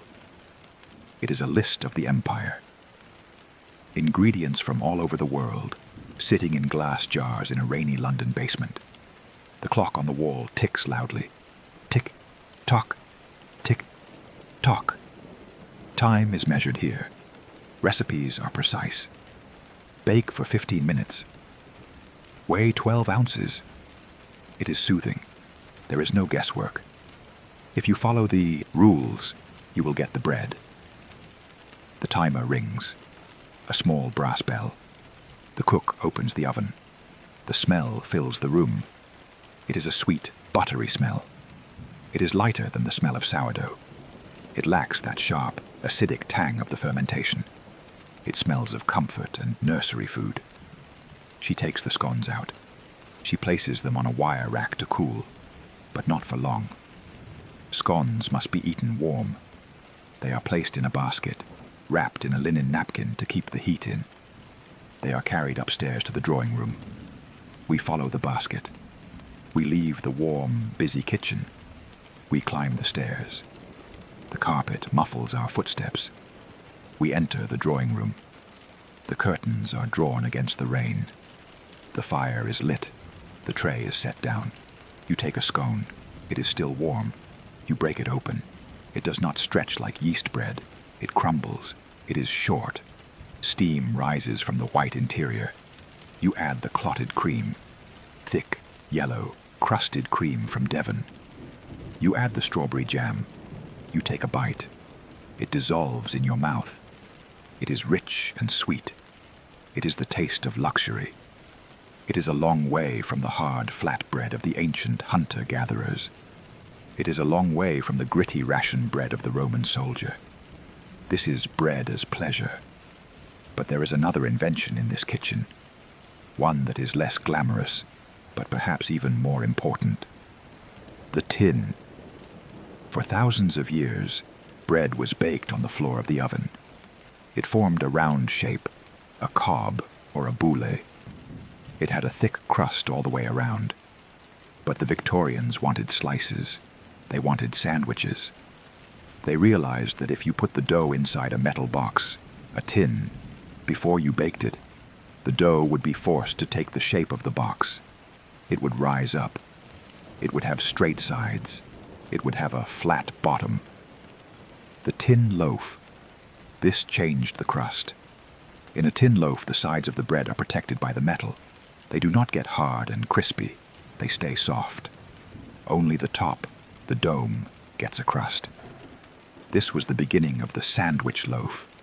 Soft sides, uniform shape, perfect for cutting. It was the bread of the city. You didn't need strong teeth to eat it. You didn't need a knife to saw through it. It was gentle. Let us watch a row of tin loaves baking. They are lined up in the oven like soldiers. 20 black metal tins. The dough rises over the top of the tin. It creates a mushroom shape. The heat turns the top golden. When they come out, the baker turns the tin upside down.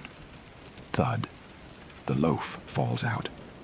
It is a perfect brick of food, rectangular, orderly, civilized. The chaos of the wild wheat field has been completely tamed. We have taken the grass. We have ground it to white powder. We have raised it with chemicals, and we have baked it into a box. The world is becoming modern.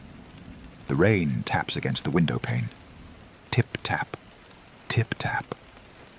The fire in the coal range settles. The coals shift and glow. The kitchen is quiet again.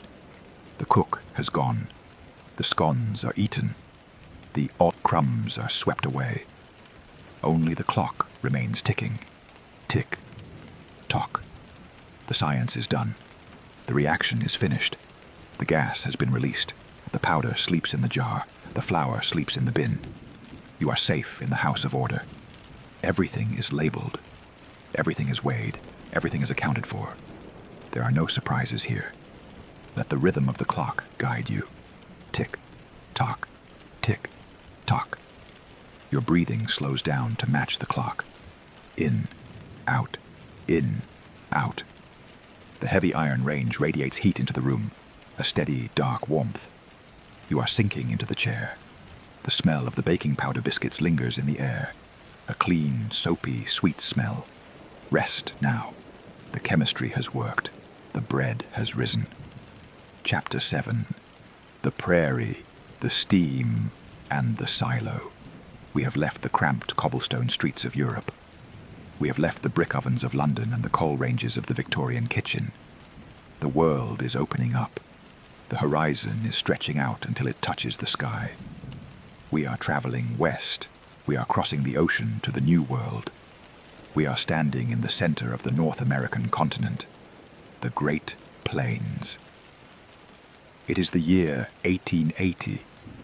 To understand the bread of the modern world, we must understand this landscape. It is an ocean of grass, miles and miles of flat, black earth, rich with the memory of the buffalo. It is here that the history of bread changed scale. It stopped being local. It became continental. It began with a seed. In 1874, A group of immigrants arrived in Kansas. They were Mennonites from the Crimea in Russia. They brought with them heavy trunks and wooden chests. And inside those chests, tucked into the corners, were sacks of grain.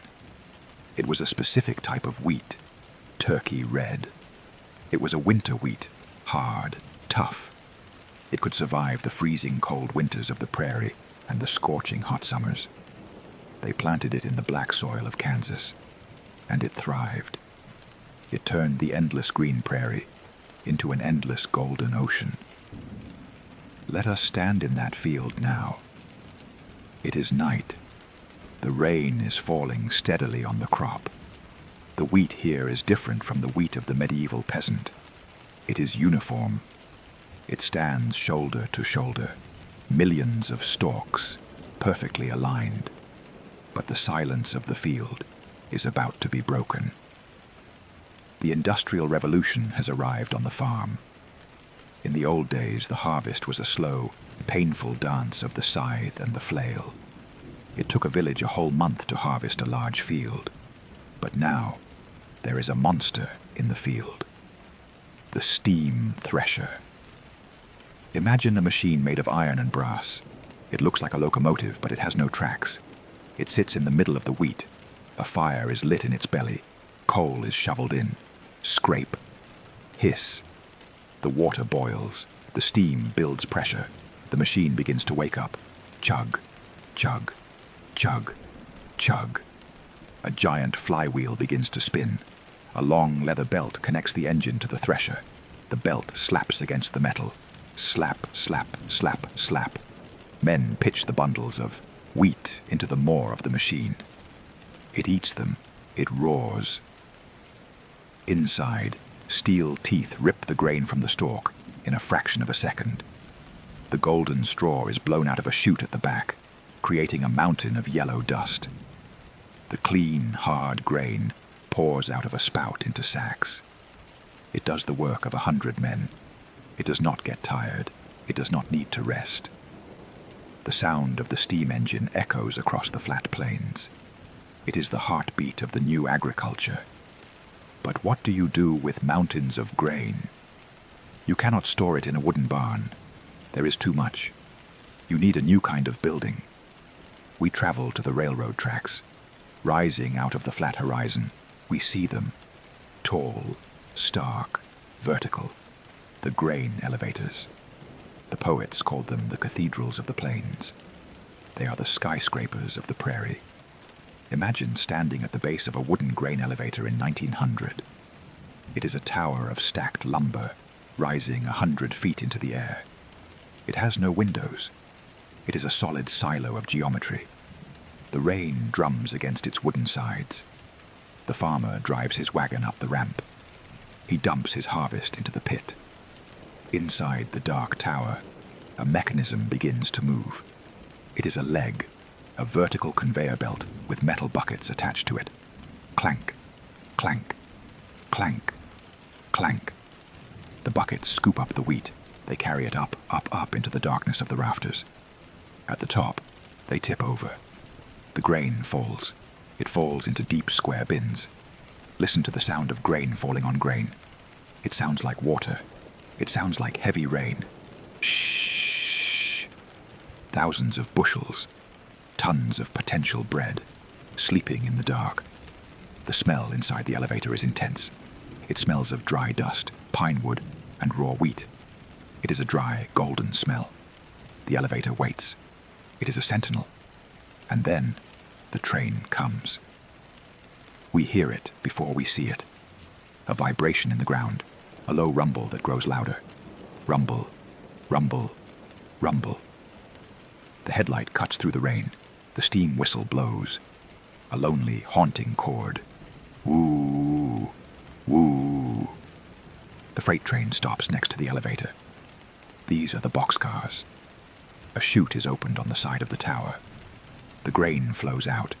It pours into the train car. It fills it to the brim. This train is not going to a local mill. It is going to the city.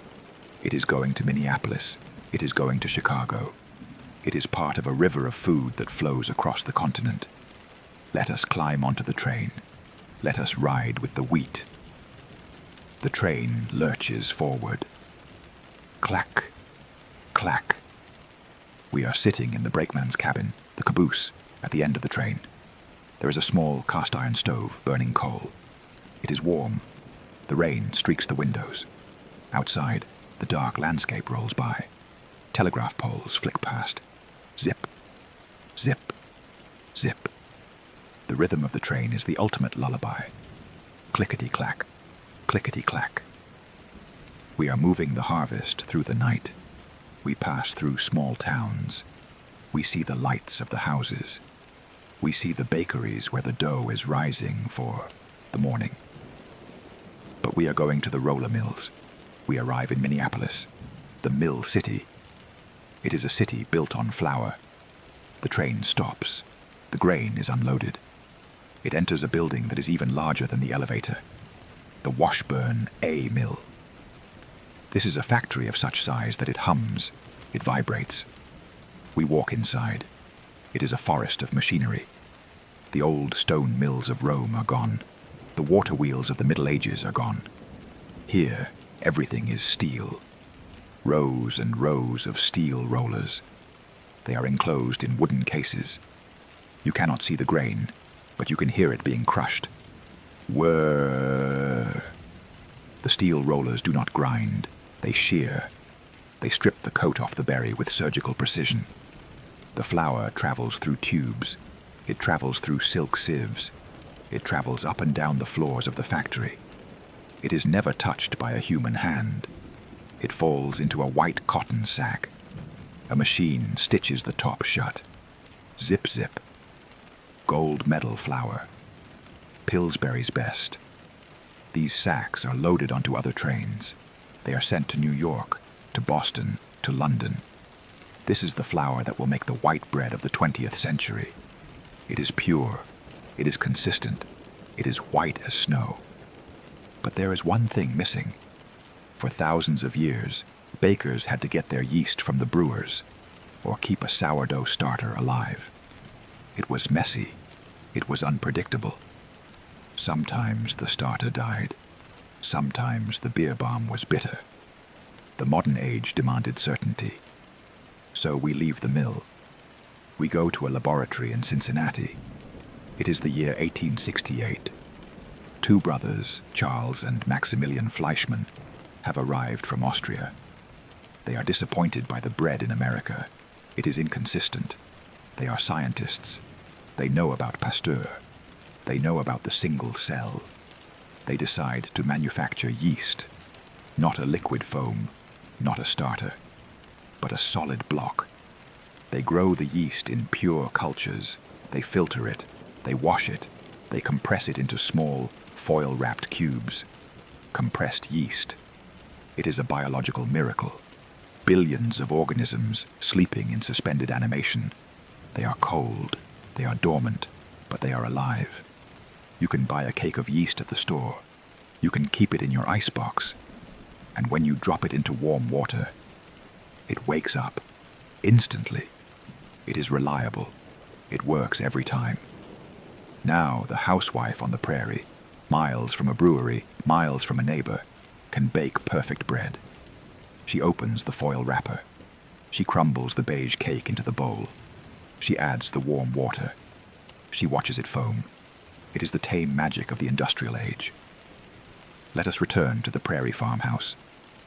The train has passed. The sound of the whistle has faded into the wind. The rain is still beating on the tin roof. Drum, drum, drum. Inside the house it is quiet. The family is asleep. But in the kitchen, on the wood stove, a bowl is sitting. It is covered with a clean white cloth. Under the cloth, the dough is rising. It is made with the turkey red wheat from the field outside. It is made with the compressed yeast from the city. It rises silently, expanding, filling the bowl. It is the bridge between the earth and the machine. The stove creates a gentle warmth in the room. The firebox glows with a faint orange light. The smell of the rising dough is faint, but sweet. You are sitting in a rocking chair by the stove. Creak, rock, creak, rock. You are watching the rain run down the window glass. Outside, the wheat fields are drinking the rain. The roots are going deep into the black soil, preparing for the next year. The cycle continues. But now it is a cycle of steel and steam, as well as sun and rain. But here, in the dark kitchen, it feels the same as it did in the Egyptian courtyard. It feels the same as it did in the medieval cottage. It is just you, the warmth and the waiting. The waiting for the rise. The waiting for the dawn. You feel the rhythm of the rocking chair slowing down. Rock, stop, rock, stop. The sound of the rain is a heavy blanket. It covers the house. It covers the barn. It covers the miles of empty grass. You are safe in the middle of the ocean of land. The silo watches over the field. The train carries the harvest. The yeast sleeps in the foil. And you sleep in the chair. Heavy, warm, still. Sleep. Chapter 8. The blade, the wax, and the electric morning. The steam train has arrived at the station. The grain has been delivered. The flour has been milled into a powder as white as snow. We are leaving the world of the peasant and the pioneer. We are entering the world of the consumer. It is the 20th century, the 1920s, the jazz age, the age of speed. The world is electrifying. Wires are being strung across the continents, carrying energy into every home. Lamps are turning on without matches. Machines are humming in the quiet corners of the house. But in the kitchen, there was still a problem. A small, daily annoyance that had plagued humanity for 10,000 years. The knife. For all of history, bread was a solid loaf. To eat it, you had to cut it. And cutting bread is not easy. Imagine the scene in a kitchen in 1920. It is early morning. The house is cold. The mother or the father is trying to prepare breakfast. They take the loaf. It is crusty. It is hard. They take the bread knife. They saw back and forth. If the knife is dull, it crushes the loaf. It squashes the soft interior into a doughy lump. If the bread is stale, it crumbles. The slice breaks apart. If the hand slips, the slice is thick at the top and thin at the bottom. It is a doorstop. It won't fit in the toaster. It was a messy, crumb-filled, imperfect start to the day. Bakers knew this, but they refused to slice the bread before selling it. They believed in a fundamental law of baking. The crust is the seal. As soon as you cut the crust, the air gets in. The moisture gets out. The bread goes stale. A sliced loaf, they said, would be rock hard in a few hours. But one man did not believe them.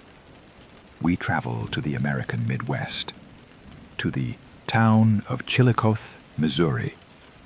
It is a hot, humid summer, July 1928. We enter a small, unassuming bakery, the Chillicothe Baking Company. In the back room, standing next to the ovens, is a machine that looks like a loom. It is made of heavy iron. It has a conveyor belt, and it has a row of blades. This machine is the brainchild of Otto Roveder. Otto was not a baker by trade. He was a jeweler. He was a man of precision. He dealt with tiny gears and watch springs. He demanded perfection. For 16 years, he had been obsessed with the idea of the perfect slice. It had been a tragic journey. Years earlier, a fire had destroyed his workshop. It burned his blueprints. It melted his prototype. He lost everything. But he started again. He rebuilt the machine from memory. And now, on this hot July day, he is ready. He turns the switch. Click. The electric motor begins to hum. A low, steady vibration. The blades begin to move. These are not spinning circular saws. They are reciprocating blades. They move up and down, like 100 invisible hands holding knives. The baker takes a fresh loaf. It is soft, It is still slightly warm. It is a Pullman loaf, a long rectangular brick of white bread. He places it on the conveyor belt. The loaf moves forward. It approaches the wall of steel. This is the moment of truth. Will it be crushed? Will it be torn? The loaf passes through the blades. Shh, click, shh, click. It happens in a second. The loaf emerges on the other side. It looks exactly the same. It is still standing in the shape of a brick, but it has been transformed. It is now 20 perfect, identical slices, each one exactly the same thickness, each one soft and waiting. But Otto knew the bakers were right about the air. He knew the staling process would start immediately, so the machine had a second stage. As the sliced loaf moved down the line, mechanical arms reached out. They held the loaf together, keeping the slices touching so no air could get between them. And then, the wrapper.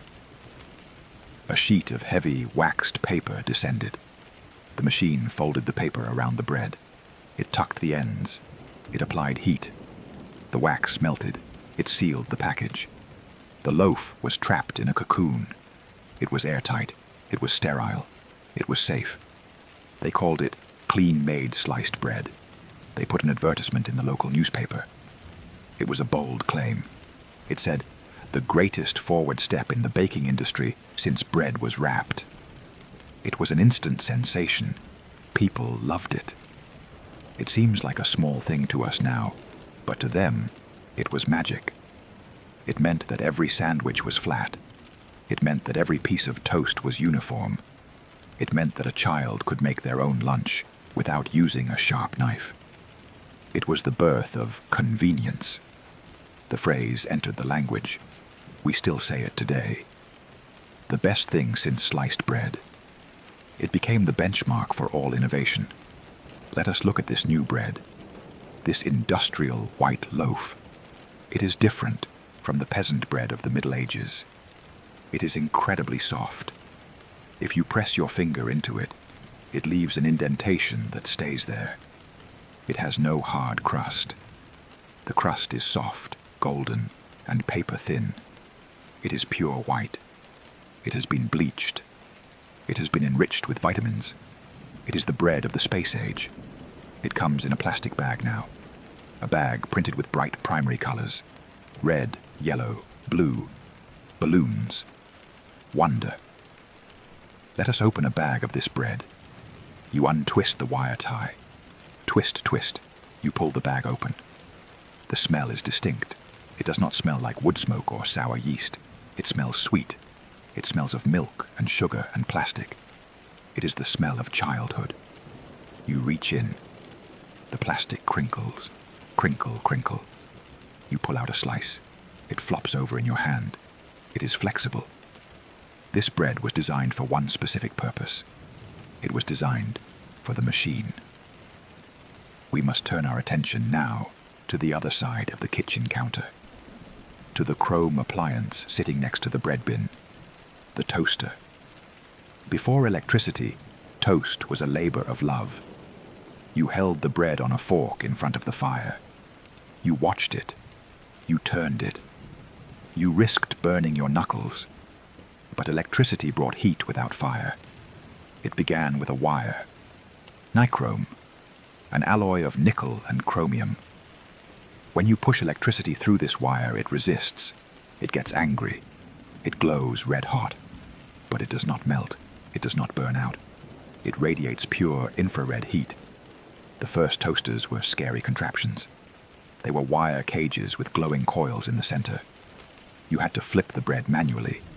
If you forgot about it, the bread would catch fire. The kitchen would fill with smoke. But then came the pop-up toaster, the Toastmaster. 1921. This was a robot for your breakfast. Let us watch the ritual of the electric morning. It is raining outside. The kitchen is dim. You turn on the light. The fluorescent tube flickers and hums. You take a slice of the perfect pre-sliced white bread. You drop it into the slot of the toaster. Slide. It fits perfectly.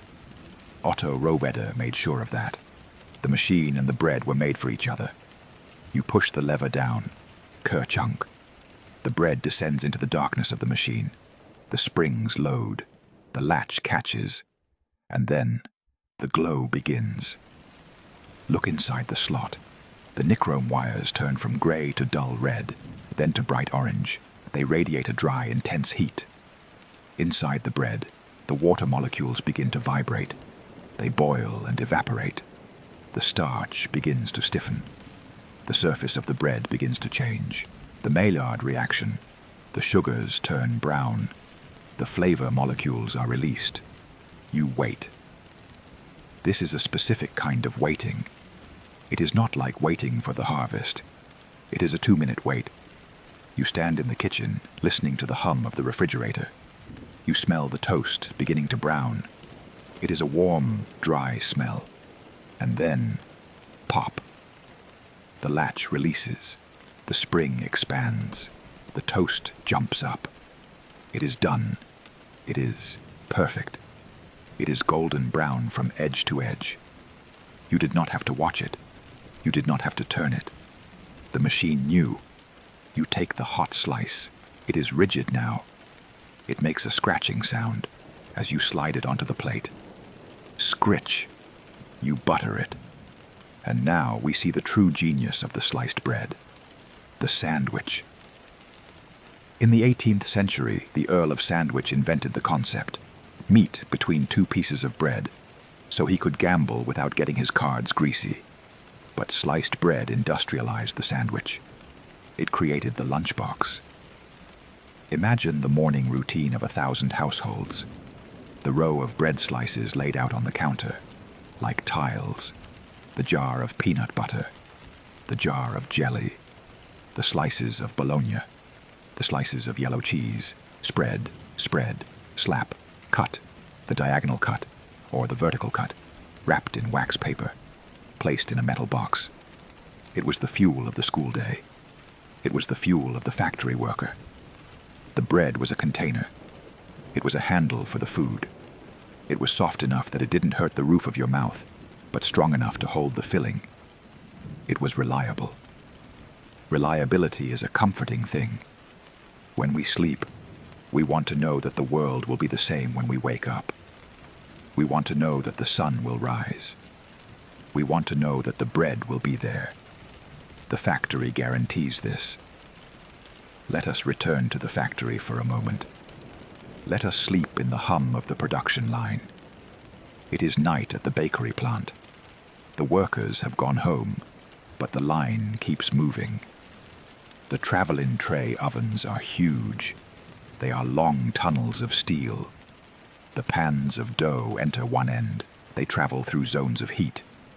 Zone 1, the rising heat, the oven spring.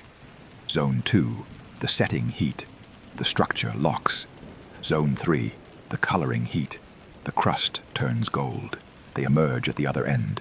They are depanned by suction cups. Thwump. The loaves are lifted out of the hot tins. They travel to the cooling tower. This is the most hypnotic part of the factory. The spiral cooler. Imagine a conveyor belt that winds round and round, upward toward the ceiling, like a spiral staircase for bread. Thousands of loaves marching slowly up the spiral. They are cooling down. They are releasing their steam. They are setting. The air in the factory smells of warm yeast and sugar. It is a thick, sweet cloud. As they reach the top, they are cool. They are ready for the blades. They slide down to the slicers. The blades are moving so fast they look like a blur. Zip, zip, zip. They are wrapped in the colorful plastic bags. They are loaded into crates. The crates are stacked. The trucks are waiting at the loading dock. Their engines are idling. Rumble, rumble. They will drive through the rainy night. They will deliver the bread to the grocery stores before the sun rises, so that when you walk into the aisle, under the bright lights, the shelves are full. Rows and rows of soft, square loaves. White, wheat, rye, multigrain. It is a wall of comfort. You do not have to grow the wheat. You do not have to grind the flour. You do not have to fight the fire. You just have to reach out and take it. The anxiety of the harvest is gone. The fear of the famine is gone. There is only the abundance. Let us go back to your kitchen now. The toast is eaten. The plate is clean. The crumbs are wiped away. The toaster cools down. The orange wires fade back to gray. Click, tick, tick. The metal contracts as it cools. The house is quiet. The electric hum of the refrigerator is a steady drone. It is a modern white noise. It masks the silence. The rain outside is gentle now. It washes over the paved driveway. It washes over the power lines. You are safe in the grid. You are safe in the network. The energy is flowing through the walls. The food is waiting in the pantry. You can leave the kitchen, turn off the light, click, walk down the hallway. The carpet is soft under your feet. Enter the bedroom. The street lamp casts a rectangle of light on the floor. It is the same shape as the slice of bread, a rectangle of safety. Lie down. Feel the softness of the bed. It is soft like the white loaf. It holds you. The day is over. The machine has stopped for you. You are part of the rhythm of the blade, the rhythm of the wrapper, the rhythm of the breath. In, out, smooth, uniform, peaceful. Let the hum of the modern world lull you. It is a song of plenty. You have enough. You are enough. Rest now. The factory is watching over you. The wires are holding you. Sleep. Chapter 9. The butter, the memory, and the staff of life. The factory lights have turned off. The conveyor belts have stopped moving. The roar of the steam thresher on the prairie has faded into the wind. The Roman millstone has stopped its grinding. The noise of history has settled into silence. We have traveled 10,000 years tonight. We have walked through the tall wild grasses of the Fertile Crescent. We have stood by the flooding Nile. We have warmed our hands by the medieval hearth. We have watched the steel blades of the Industrial Age. But now, the journey narrows down. It shrinks from the size of a continent to the size of a room, to the size of a plate, to the size of a single crumb. We are back in the present moment. We are back in the quiet of the house. The rain is falling outside, wrapping the building in a cocoon of water. Inside, the air is still. Let us focus on the final ritual, the eating. Bread, by itself, is a miracle of structure. It is a sponge made of wheat, but it is dry. To make it complete, to make it the ultimate comfort, it needs a partner.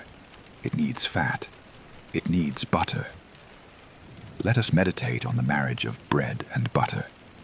Imagine a slice of toast. It has just popped up from the machine. It is hot. It is rigid. The surface is rough, a landscape of browned peaks and valleys. You take a knife. You take a pat of butter. The butter is cold. It is a solid, pale yellow square. It holds its shape. You place the cold butter onto the hot bread, and then physics takes over. Thermodynamics. Watch it happen. The heat from the bread transfers to the fat. The butter begins to lose its structure. The sharp edges of the square soften. They round off. A pool of liquid gold begins to form at the base. You take the knife and you spread it. Scrape. Shh. Scrape. The sound of the knife on the toast is a sound of anticipation.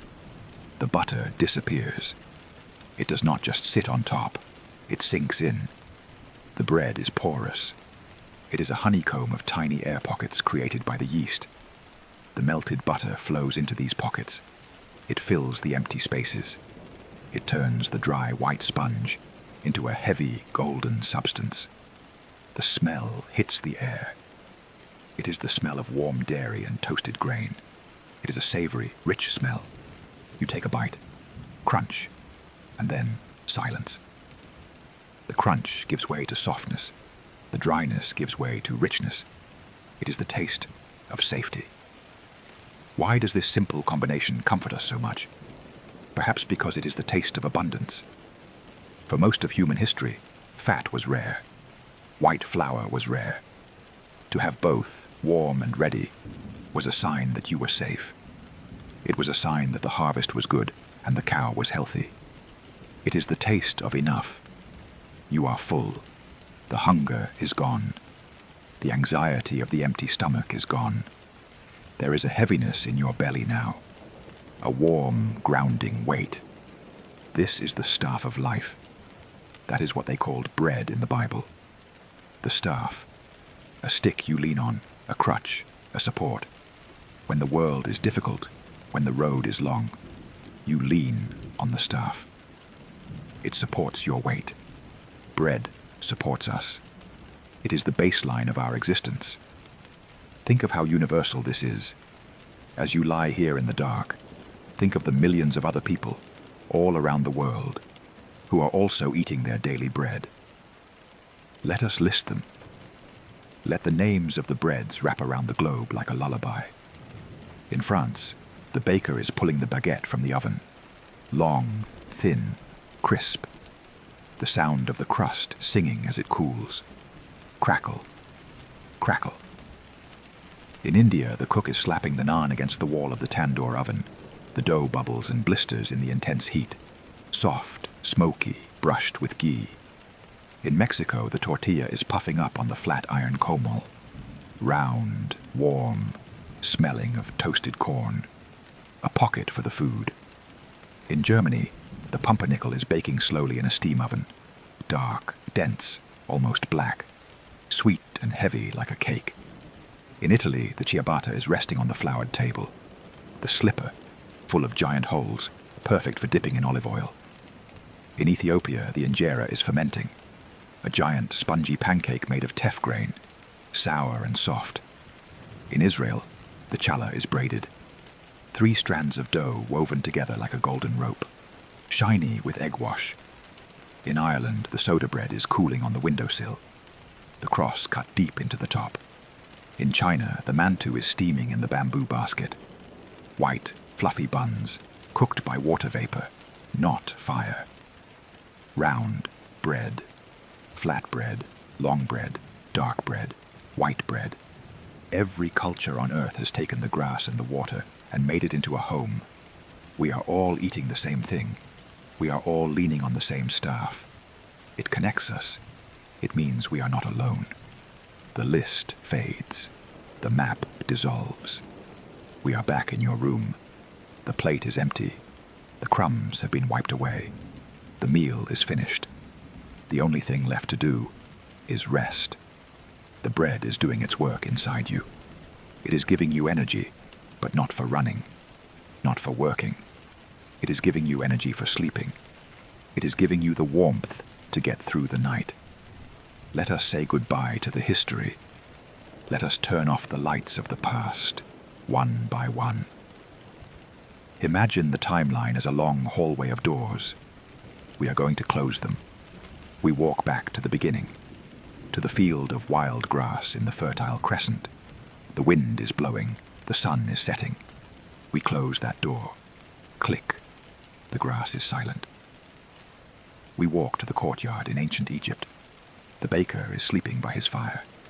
The sourdough is bubbling in the clay pot. We close that door. Click. The desert is silent. We walk to the Roman bakery. The donkeys have stopped walking in their circles. The massive stone mills have stopped rumbling. The flour dust settles on the floor. We close that door. Click. The city is silent. We walk to the medieval cottage. The fire in the hearth has burned down to red embers.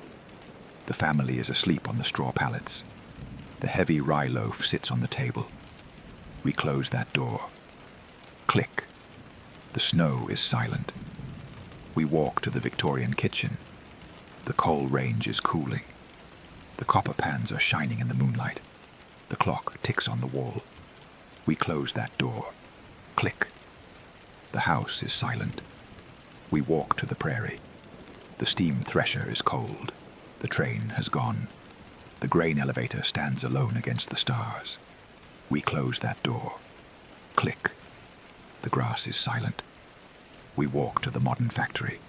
The conveyor belts are still. The lights are off. The white loaves are sleeping in their wrappers. We close that door. Click. The machine is silent. Now, there is only one door left open. The door to this room. You are here. Now. The rain is the only sound that remains. It is a curtain of water that separates you from the world. You are lying in your bed. Feel the physical sensation of the bed. The mattress is pushing up against you. It is supportive. The pillow is soft under your head. It cradles your neck. The blanket is heavy over your body. Think about the blanket. It is a layer of insulation. It keeps your warmth in. You are like the loaf in the oven. You are warm. You are protected. You are safe. Your body is heavy. Your legs are heavy. Let them sink into the mattress. Your hips are heavy. Your stomach is soft and relaxed. The work of digestion is slow and quiet. Your chest rises and falls. In and out. In and out. Like the slow breathing of the yeast. Like the slow turning of the mill wheel. Your arms are heavy. Your hands are open. Your shoulders drop away from your ears.